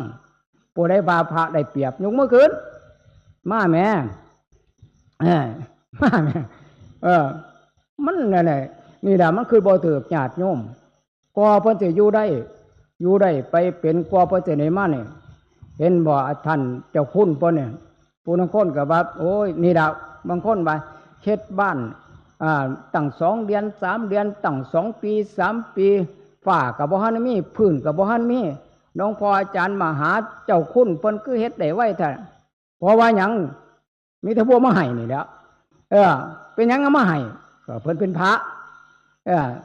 เป็นหยังคือเพิ่นเป็นหยังคือเป็นพระแต่เพิ่นเสียสละออกจากลูกจากเมียจากครอบจากครัวเสียสละออกหมดทุกสิ่งทุกอย่างนั่นน่ะบ้านเฮาก็ได้มาหยังมาอยากได้บุญผู้บ่อยากได้บุญก็หาว่าพระเอาเปรียบก็สร้างเพิ่นดอกเฮาก็เว้าอยู่นี่ล่ะเพิ่นสิเครียดให้เฮาก็สร้างเพิ่นสิสร้างเฮาก็สร้างผู้ได้เครียดให้พระบาปหนักเด้อผู้ที่สร้างพระก็บาปหนักผู้อิจฉาพระกับบาปหนักแต่ย่านอิจฉาพระกับมาบวชน้ำพระเปิดโอกาสย่านนี่มันแห่งแต่ละวัดแห่งมีแห่งหน่อยลงวัดมีอยู่วัดศาลามีอยู่กุฏิมีอยู่แต่ว่าหันบ่มีผู้บวชเข้ามาได้ก็เจ็ดมือก็แต่งหามือศึกมือบวชก็หามือบวชมือศึกก็หามือศึกเจ็ดมือเพราะว่าเป็นหยังคือบวชคือว่ามันดีคือเอาหน่อยแท้เฮ็ดเบียกเฮ็ดงานอันนั้นอันนี้ยันตกงานเพราะว่าก็จังซั่นแล้วบัดนี่ผลสายอาชีพนี่บวชมาเพียรเสียสละควรจะบูชาบุญคุณเพิ่นกว่าสิอยู่รอดปลอดภัยมาถึงขนาดนี้กว่าสิอดสิกันมาถึงขนาดนี้โอ้ยมันหนักหนาสาหัสได้ยิ่งพระป่าเนี่ยญาติโยมเอ้ยจักอีหยังต่ออีหยังซ้ำปีซ้ำปุ๋ยยิ่งนั่งรับตายิ่งเห็นหลายแต่มื่นตาก็เห็นแต่หมดอยู่นี่แต่รับตาลงไปหอดกรุงเทพปุ่นเนี่ยมาแรงมาว่าสั่นหมดพระเจ้ากินเข่าแรงนอนกินนั่งกินเดินกินเด็กเดินเต้งขึ้นกินมมีอาวัตกินหัวบานกินยำไหนก็ได้เจ้าบ่เคยได้คิดว่าพระบ่ได้สันพระบ่ได้กินน้ำบานนี่เลยบ่มองเบิ่งส่วนนี้เมียเพิ่นก็บ่มีน้อลูกเพิ่นก็บ่มีน้อเพิ่นอยู่จังไดอยู่ผู้เดียวเพิ่นก็อยู่ได้นี่ก็บ่ได้มองเบิ่งส่วนนี้มีแต่ว่าพระได้อยู่ดีกินดีจังสันจังสิอยู่ดีกินดีสำเร็จก็สันแค่นั้นด่ะผู้มือเนี่ยแต่มาเข้าปั้นเดียวกับบ่เบิดเพราะว่าหยังมันอิ่มแล้วมันพอแล้วแต่ก่อนเนี่ยท้อหัวหมาเหงาอัดไว้อย่ามันหิวยามมื้อแดงนี่เพื่อหยังเว้าเพื่อให้ญาติโยมรับรู้รับทราบคนเฮามันบ่เสมอกันจังว่าอธิบายขยายความคนเฮานี่เพิ่นจังว่าโลกมนุษย์เฮานี่มีอยู่4คู่เพิ่นว่ามืดมาแล้วก็มืดไปภาษาบาลีอาตมาบ่เว้าคนเฮานี่เพิ่นว่ามืดมาแล้วก็สว่างไปคนเฮานี่เพิ่นว่าสว่างมาแล้วก็มืดไปคนเฮานี่สว่างมาแล้วก็สว่างไปด้วยขออธิบายขยายความให้ญาติโยมทุกท่านทุกคนที่ทั้งบ้านก็ดีและนั่งอยู่นี่ก็ดีคำว่ามืดมาแล้วก็มืดไปคำว่ามืดมันมีหลายมืดหนึ่งก็คือมืดตาบอดมืดสองก็คือบ่หูจักศีลบ่หูจักธรรมบ่หูจักขนขวยบ่หูจักท่านบ่หูจักศีลบ่หูจักภาวนาคำว่ามืดแล้ววันก็ได้อธิบายขยายความบานหมวดว่าเฮานี่ตามีหูมีทุกสิ่งทุกอย่างบางหม่องบางบอนบางขู่บางคนอยู่ในความมืดโดยการที่หน้าหนาวก็บ่มีผ้าห่ม หน้าห้อนก็บ่มีพัดลมนี่ลักษณะแนวนี้ก็เพราะว่าเขาอยู่ในความมืดมาแต่มือใดมืดมาตั้งแต่มือเกิด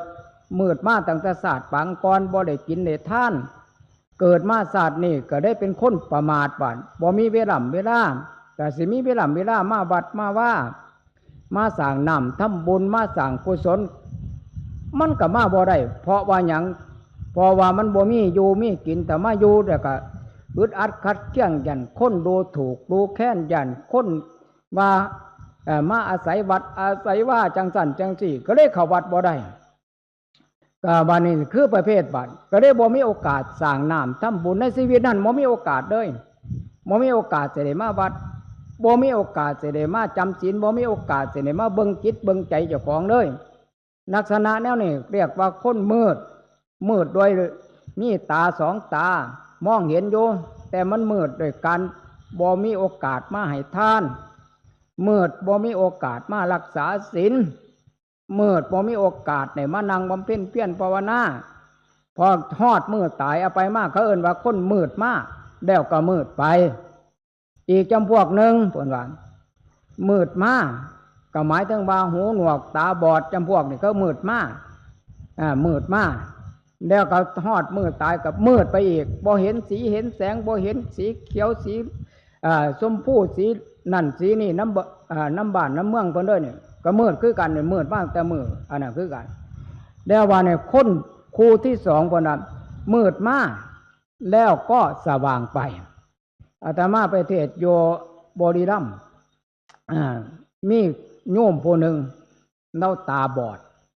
อาตมาก็บ่ฮู้หรอกมันไปครั้งที่สองก็บ่ฮู้ว่าแล้วคนตาบอดก็บ่บอดผู้เดียวได้เนี่ยเป็นฝาแฝดเกิดมาบอดน้ำกันเบิดเป็นไม่ออกก็อายุแก่กว่าอาตมาอยู่ดอกก็พอดีบังเอิญไปตั้งวัดใหม่อยู่หั่นไปตั้งวัดใหม่อยู่หั่นบ่บังเอิญบ้านนี่ยายสองคนนี่เจ้าอาวาสเว้าให้สู่ฟังดอกที่ได้อาตมาไปเทศกับเสียงอาตมากับจังซี่ล่ะเสียงดังฟังชัดแล้วพอดีบังเอิญว่านักก็มานั่งอยู่ใกล้ๆพอดีบังเอิญว่าเพิ่นเอาอาราธนาศีลก่อนสิฟังเทศเดาย่านเดาบ่ได้ว่าก่อนหมู่แล้วก็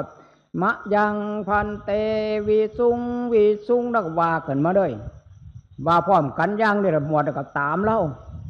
ให้ศีลแล้วพร้อมว่าอาราธนาธรรมพรหมาจาโลกะเราก็เอาก่อนหมู่เลยอาตมาก็บ่เอ๊ะใจหรอกพอดีบ้านอาตมาเทศน์แต่ก่อนนี่อายโยมสิมองเบิ่งหน้าโยมบ่ค่อยอันนั้นดอกพอดีย้ายพวกนั้นแล้วก็อยู่ใกล้อาตมา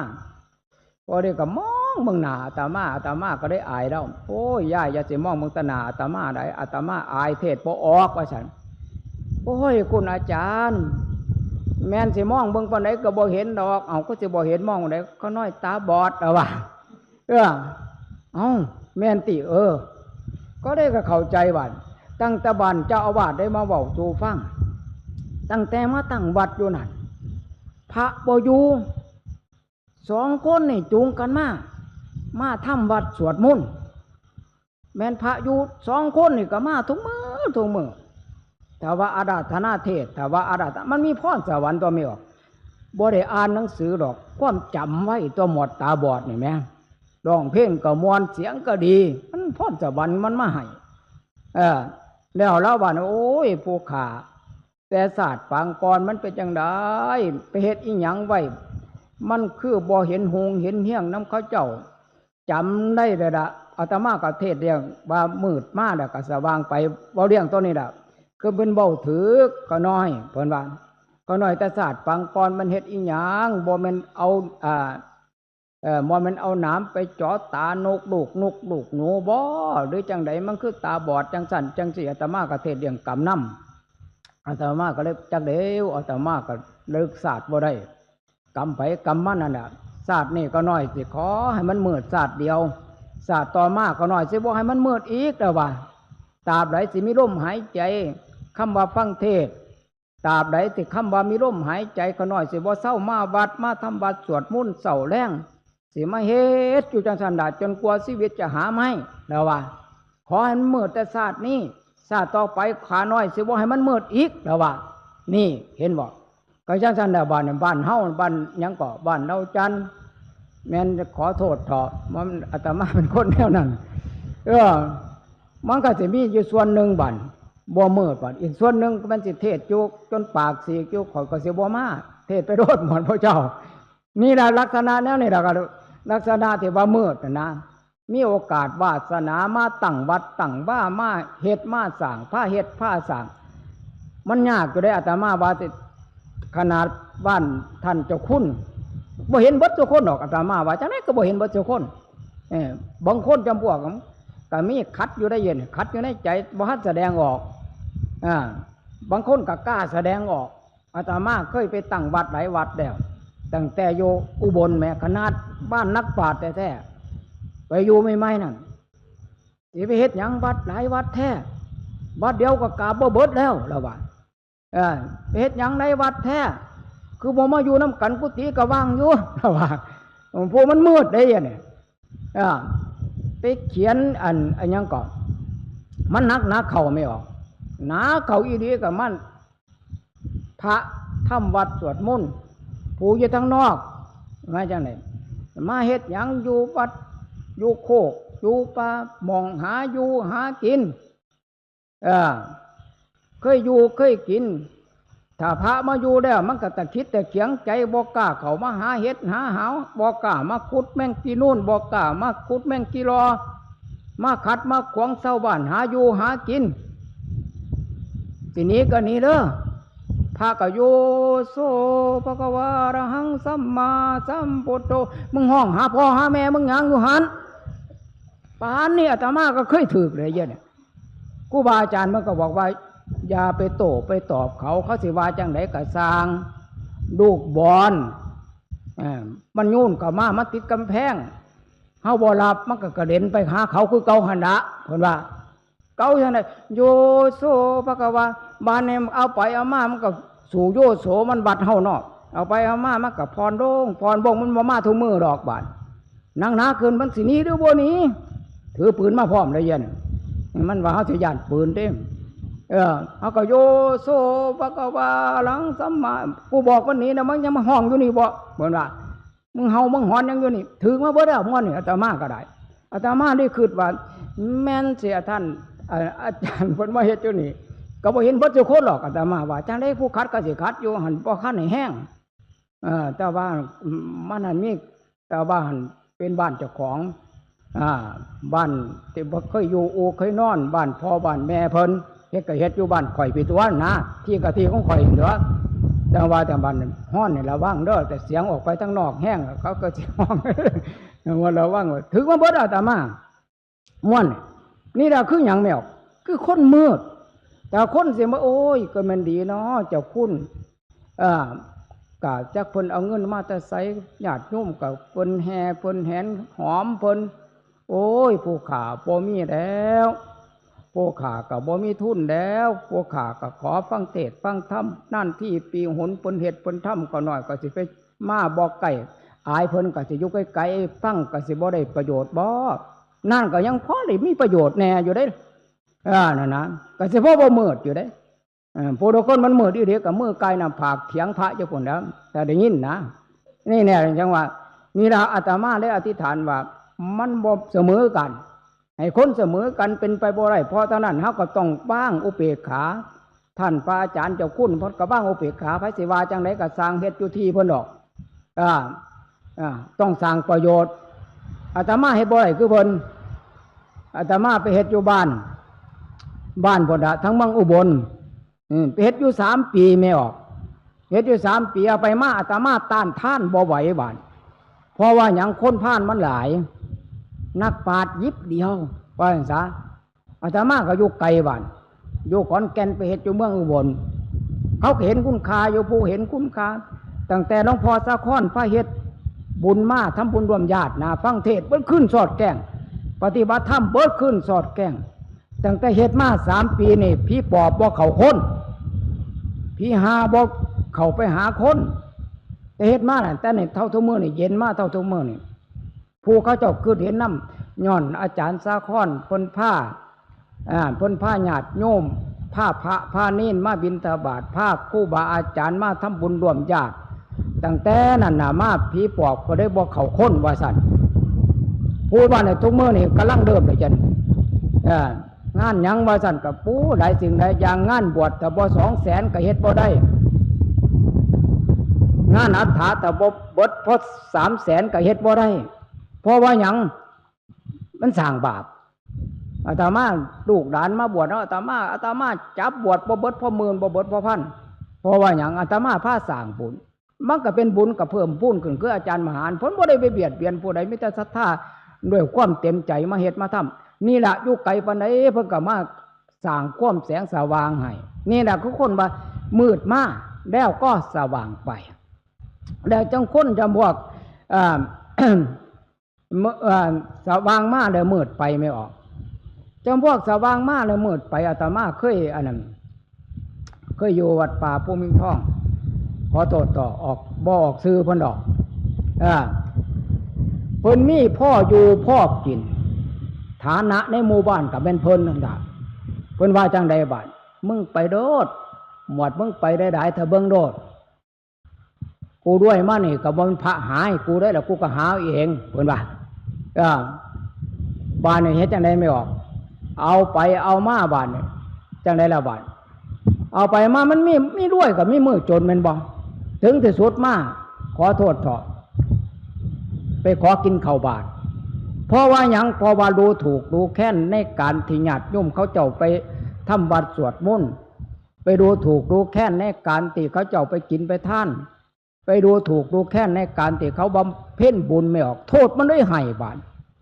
โทษมันด้วยให้บาทเอาไปมากด้วยมาจากยังน้อยยังนมเอาไปมาบาทก็ค่อยจนลงเท่าตัวมือนี่แต่มาบอกซื้อ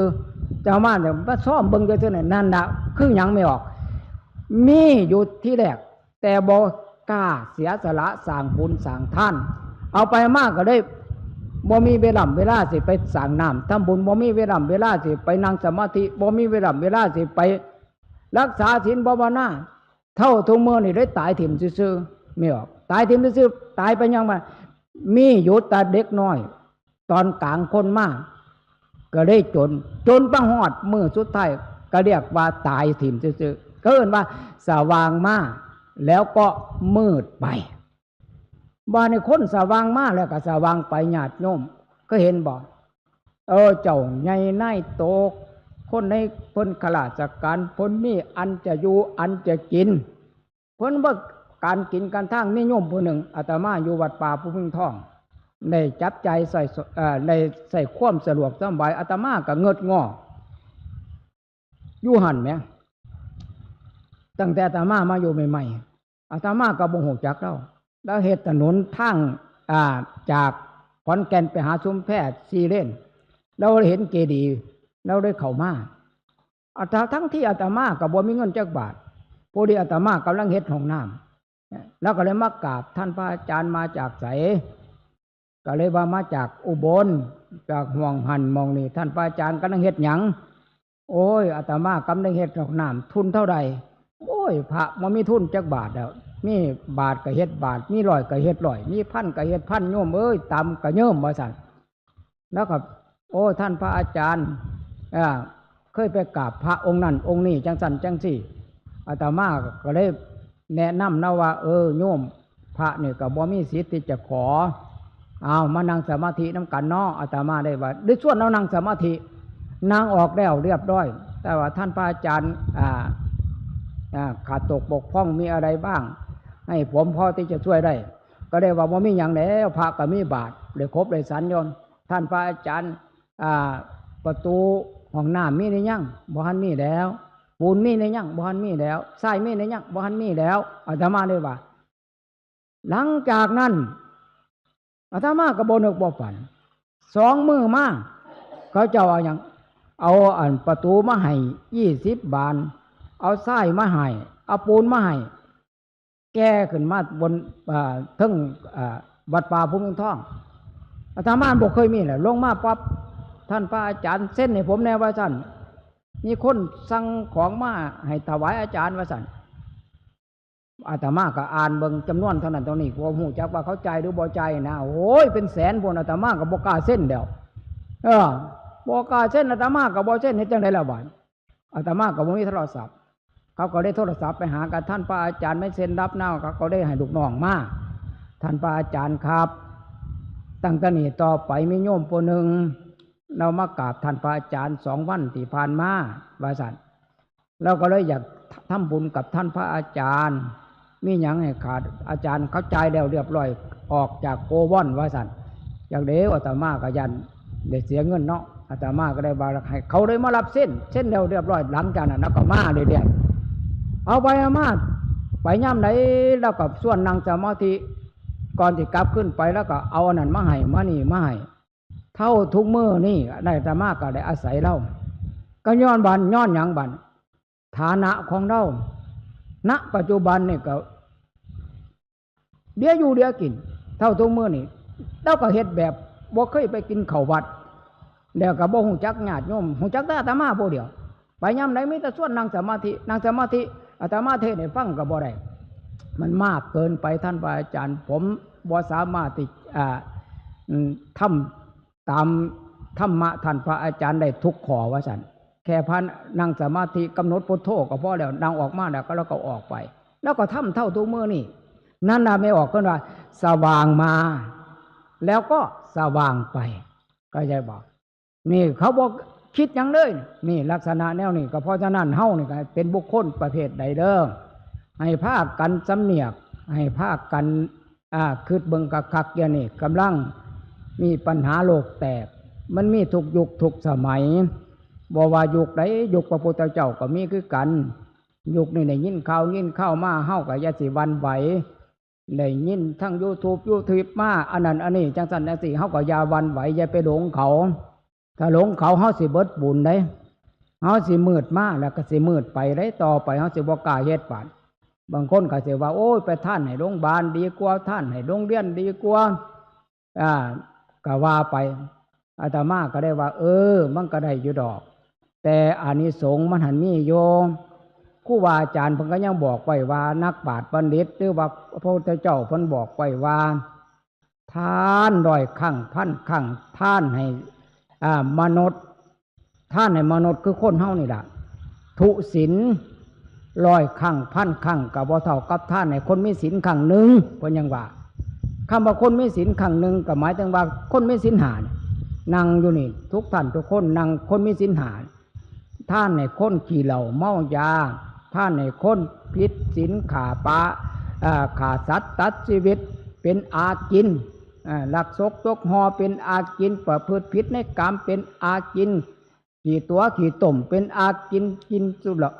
สุราไม่ได้ผิดลูกผิดเมียเขาเจ้าเป็นอากินเพิ่นบอกไว้ว่าท่านในคนจำพวกนี้ได้บุญบ่ได้แต่ว่าทาน100 ครั้งพันครั้งบ่เท่ากับท่านในคนมีศีลครั้งหนึ่งศีลยังศีล5เฮานี่เพิ่นก็ไต่เต้าขึ้นไปอีกบอกไปอีกว่าท่านในคนมีศีล100 ครั้งพันครั้งบ่เท่ากับท่านในคนมีศีล8 ครั้งหนึ่งนะเห็นบ่ท่านในคนมีศีล800 ครั้งพันครั้งบ่เท่ากับท่านให้สามเณรมีศีล10 ครั้งหนึ่งนะท่านในคนมีศีล100 ครั้งพันครั้งแก่สามเณรก็เท่ากับท่านให้พระภิกษุสงฆ์บวชในมือนั้นครั้งหนึ่งเพิ่นว่า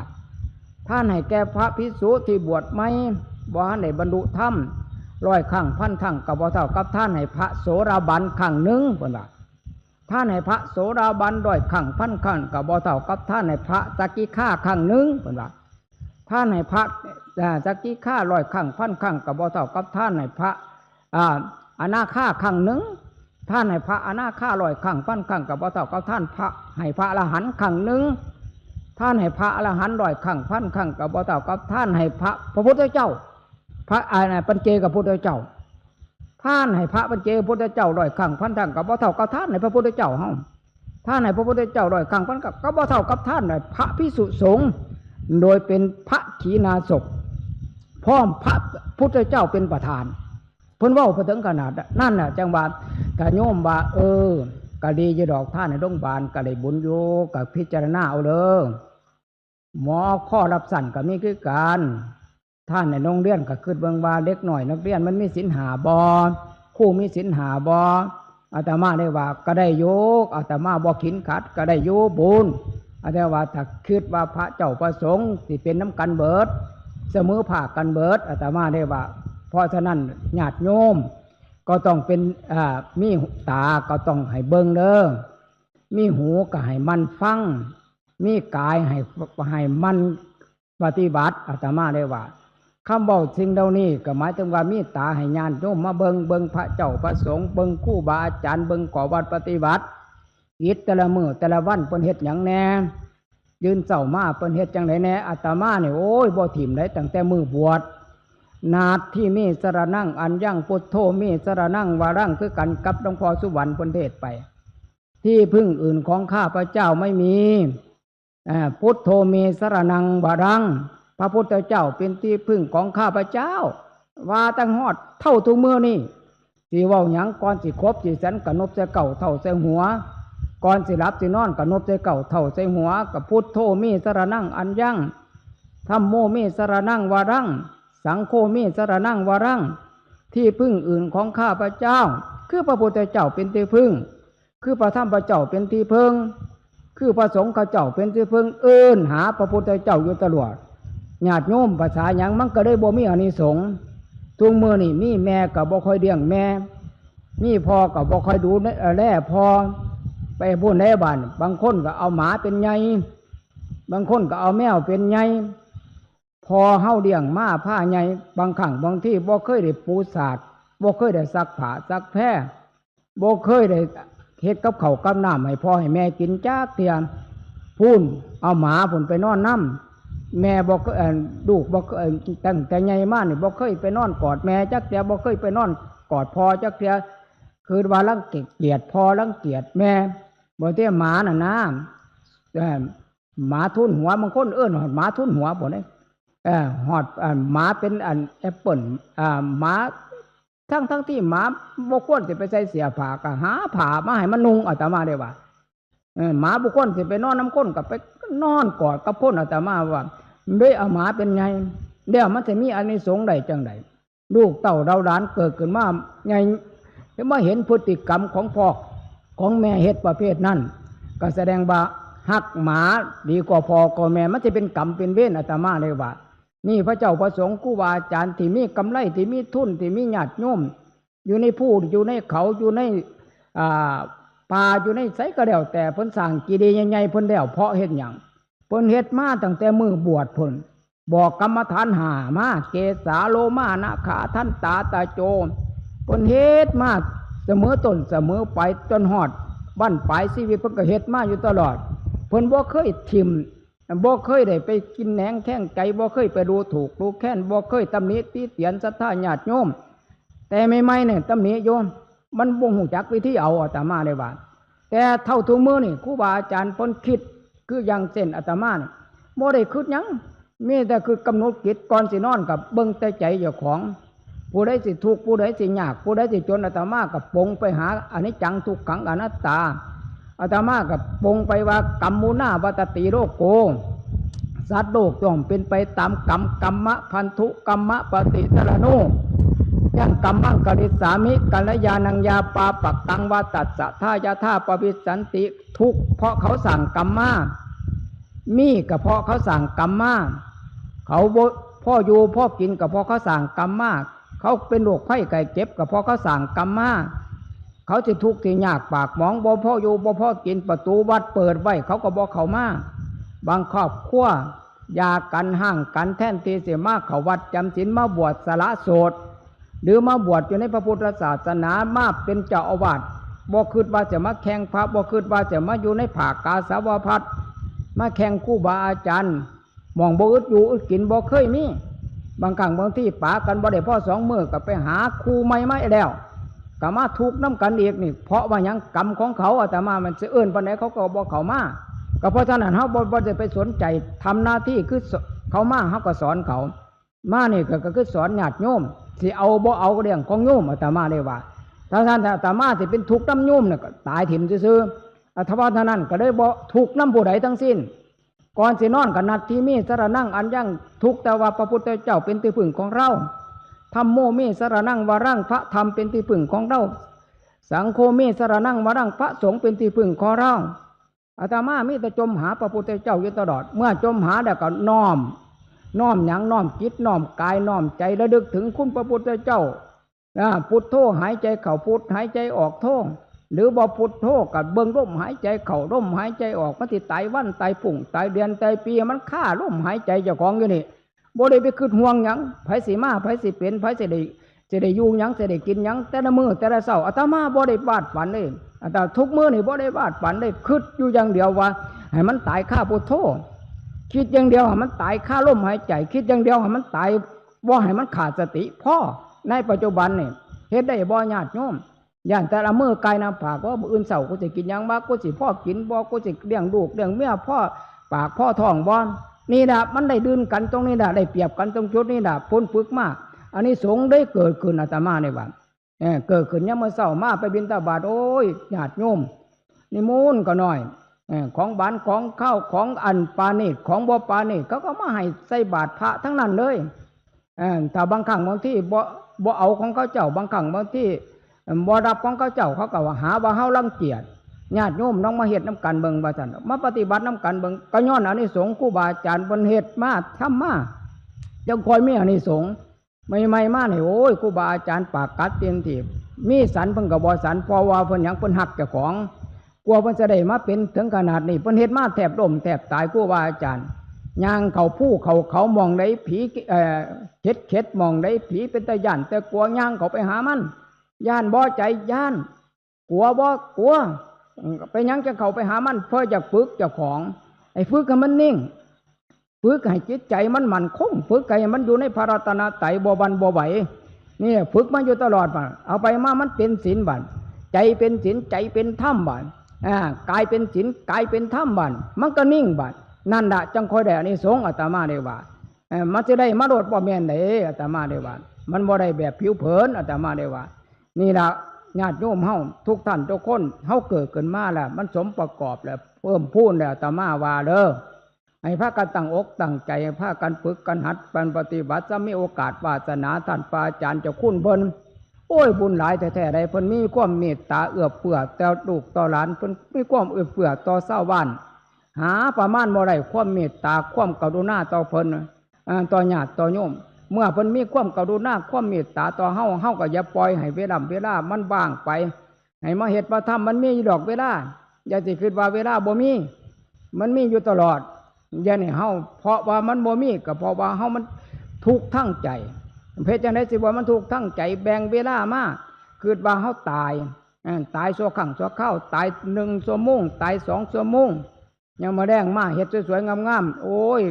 มีที่ไหนญาติโยมพระพุทธรูปยกคนได้เนี่ยองค์ละล้านบนได้อาตมากับไปเนี่ยสร้างนรงไปเนี่ยท่านพระของท่านอาจารย์มหาตัวนี้ท่านอาจารย์นิธิวสันต์บ่ได้แท้ไปหม่องเดียวกันอาตมาไปสร้างหม่องเดียวกันไปเจอกันบุญบารมีเคยเสมอกันบุญไหนมาพ่อเพิ่นอาตมาทำหน้าที่สอนเพิ่น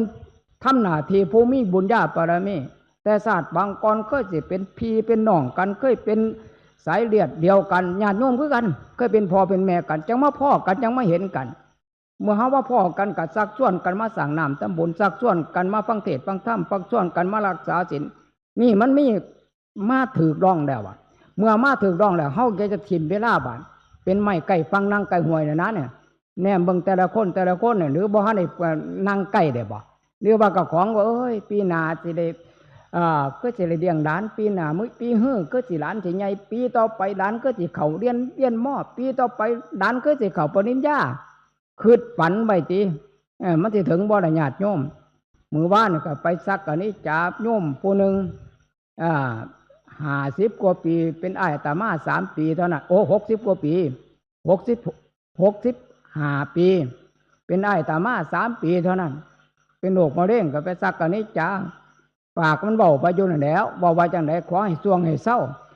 แนมเบิ่งเนี่ยคนมันอ้าปากจ้องปองตากับบ่เมื่นเบิ่งพระ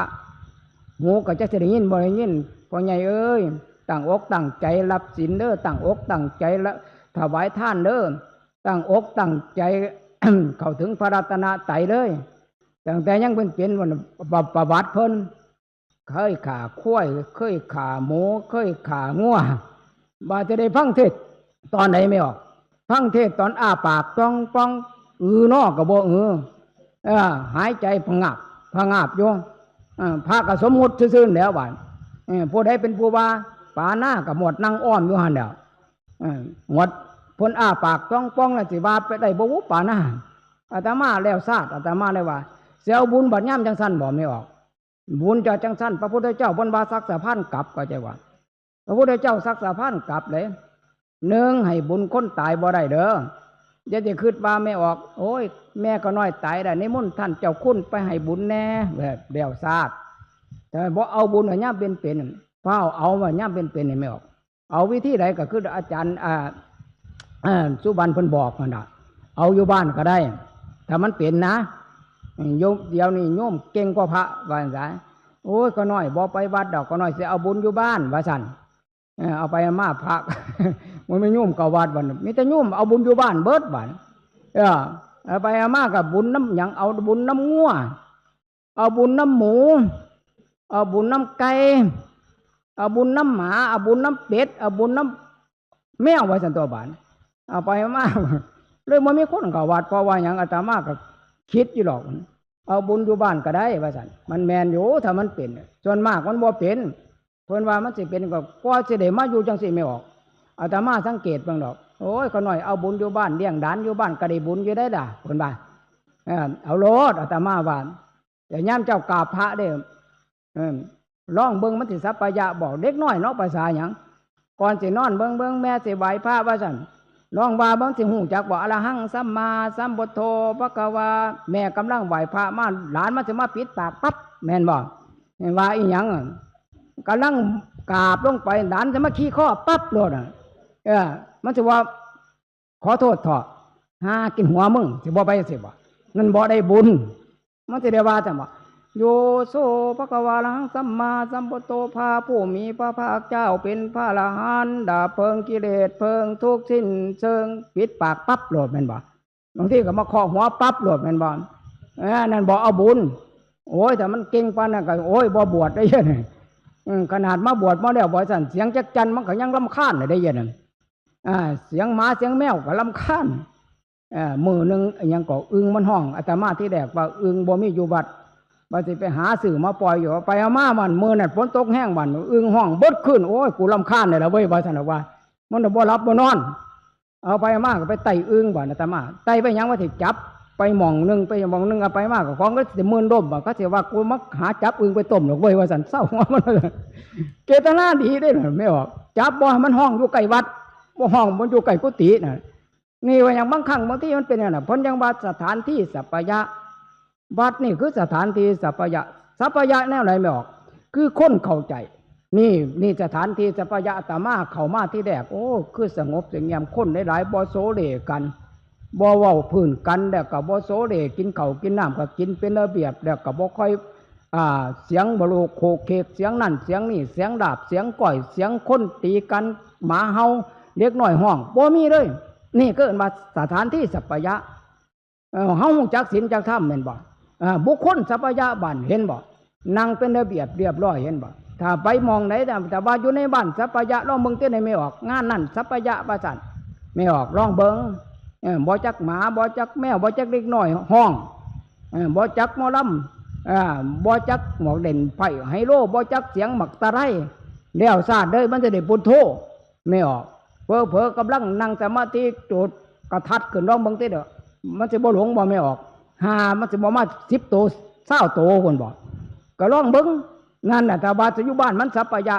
มันบ่สัพพยะมันบ่อันนั้นดอกบอกแต่จิตมันบ่นิ่งพ่อรับรองเลยอาตมาว่าเฮ็ดบ่ได้แน่นอนอาตมานี่เฮ็ดบ่ได้เพราะว่าอย่างผู้นึงละบ่นี่ขนาดเสียงยังก่อนปกติแต่ผู้มันเฮ็ดได้ไม่ออกเสียงรถแห่นี่เอาโอ้ยอาตมาเข้าใกล้บ่ได้เลยหัวใจอาตมาสิวายตายหมดเขาเจ้าเต้นได้น่ะก็แสดงว่าเขาเฮ็ดได้น่ะเก่งกว่าอาตมาหลายเท่าก็สาธุนำเพิ่นบ่นั่นดอกนั่นว่ายังว่าอันบวชลูกบวชหลานแต่ได้ที่ไม่ออก บ้านรถแห่มันเฮ็ดให้พระเฮ็ดให้ลูกกับของเป็นพระได้เอาโดดไปจ้างหลายปานใดไม่ออกสมุงละ8,000บัดถ้ามาถวายอุปสาบ่500ก็บ่แพงถ้าว่าหยังเนี่ยรถแห่อยู่5ชั่วโมงก็บ่พอเต้นอยู่หันพระอุปสานั่งถาสิมาบวชให้ก็บ่เข้าโบสถ์จักเทื่อขวางรถแห่ไปหันบ่คักว่าจังซั่นหมวดเต้นบ่เข้ามาในโบสถ์ได้บัดไปมาก็เต้นอยู่ใกล้หยังก็ใกล้วัดบัดพระสิว่าเอสาหังพันเตผู้บวชก็ยังหูฟังผู้เต้นก็เต้นอยู่บนอาตมามือหนึ่งอาตมาโอ้ยว่าสนอกว่าผู้บวชเจ้ามันจะได้บุญหรือจะได้บาปเราอาตมาก็ได้คิดได้ขวางใจมันคือโผดมาเหลือแต่มันแห่อีหยังก็ดอกก็เดียแต่มันเก่งจริงก็คือบ่แห่เนี่ยมันฮอดอ้อมวัดแล้วก็ไปเป็นพระสาอาตมาได้ว่าแต่ว่ามันได้บุญอาตมาได้ว่าบ้านเนี่ยแต่ว่าถามมาถวายอุปสาหลายปานได้500รถแห่หลายปานได้สมุงละ8,000 บาทมึงที่ไหนไม่ออกปานนั่นว่าก็ของได้บุญบ้านเนี่ยก็บอกว่าเอาอุปสาได้เป็นผู้ให้ลูกให้เต่าผู้ได้เป็นพระโอ้ยก็สิเอาไปยังอุปสาก็ได้เพราะยังว่าอยู่รถแห่มันเอาไปยังสันว่าสันว่าอาตมาเถียงก็ไม่ออกหลายเทียเลยนี่แหละเพราะว่าอย่างเฮาหลงผิดเพิ่นเว้าเรื่องศีลเรื่องธรรมเว้าเรื่องก่อวัดปฏิบัติกระดงจะทำนั่นแหละเอาไปมากกันมาโจมตีพระเพราะว่าอย่างเพราะว่าเขาเห็นผิดก็เพราะฉะนั้นหมวดของเฮาเนี่ยอย่าจะไปเห็นหลงผิดน้ำเขาเด้อตั้งใจเฮาให้เป็นคู่เป็นอาจารย์ของลูกของเต่าเพราะเขาบ่เฮ็ดกะสร้างเขาหลงผิดกะสร้างเขาลูกเขาเจ้าบ่เคยได้หันหน้าเขามาหาวัดหาว่าเขาบ่เคยได้มาฟังเทศน์ฟังธรรมข้าพเจ้าสิมั่นใจแล้วว่าเกิดขึ้นมาศาสตร์หนึ่งคำบาศรัทธาว่าให้เสียมค่ายให้มันคงจนหอดมือตายก็ใช่ว่าให้ศรัทธาอย่าเสียมค่ายอย่าวันไหวไฟสิว่าจังไหนพระจังสั่นพระจังสิพระเฮ้าสร้างเพิ่นแล้วพระเพิ่นพระเฮ้ามันดีอยู่ว่าสั่นก็สร้างนั่นแหละมันบ่เป็นทั่วโลกหรอกว่าสั่นถ้าเป็นทั่วโลกก็คือหน้าดีหน้าเห็นบ่หน้าบางมองก็หน้าถ้ำหน้าบางมองก็หน้ากินแฮหน้าบางมองก็หน้าปลาหญ้าเพกก็ร้องเมืองตีแหละแต่คนหูนับตาบอดมันก็จะไปหาตาปะหญ้าเพกอยู่หันดาก็เลยว่าแต่คนหูดีตาดีมันก็จะไปหน้าถ้ำเห็นบ่บ้านเขาต้องไปแต่ว่าถ้ำปานนี้ก็สร้างเด้อแถวนี้น้ำท่วมเบิดแล้วจังไรก็จะได้กินแถวคนแก่นบ่ทันท่วมแม่บ้านอาตมาบ่ทันมีน้ำแม่อาตมาอดซ่อนน้ำมาทั้งนี้กันแท้ขาดเด้นี่หน้าถ้ำเลยนี่ระวังไว้คือกับเบิ่งเอานั่นละมีปัญญากับเป่งมันออกซะ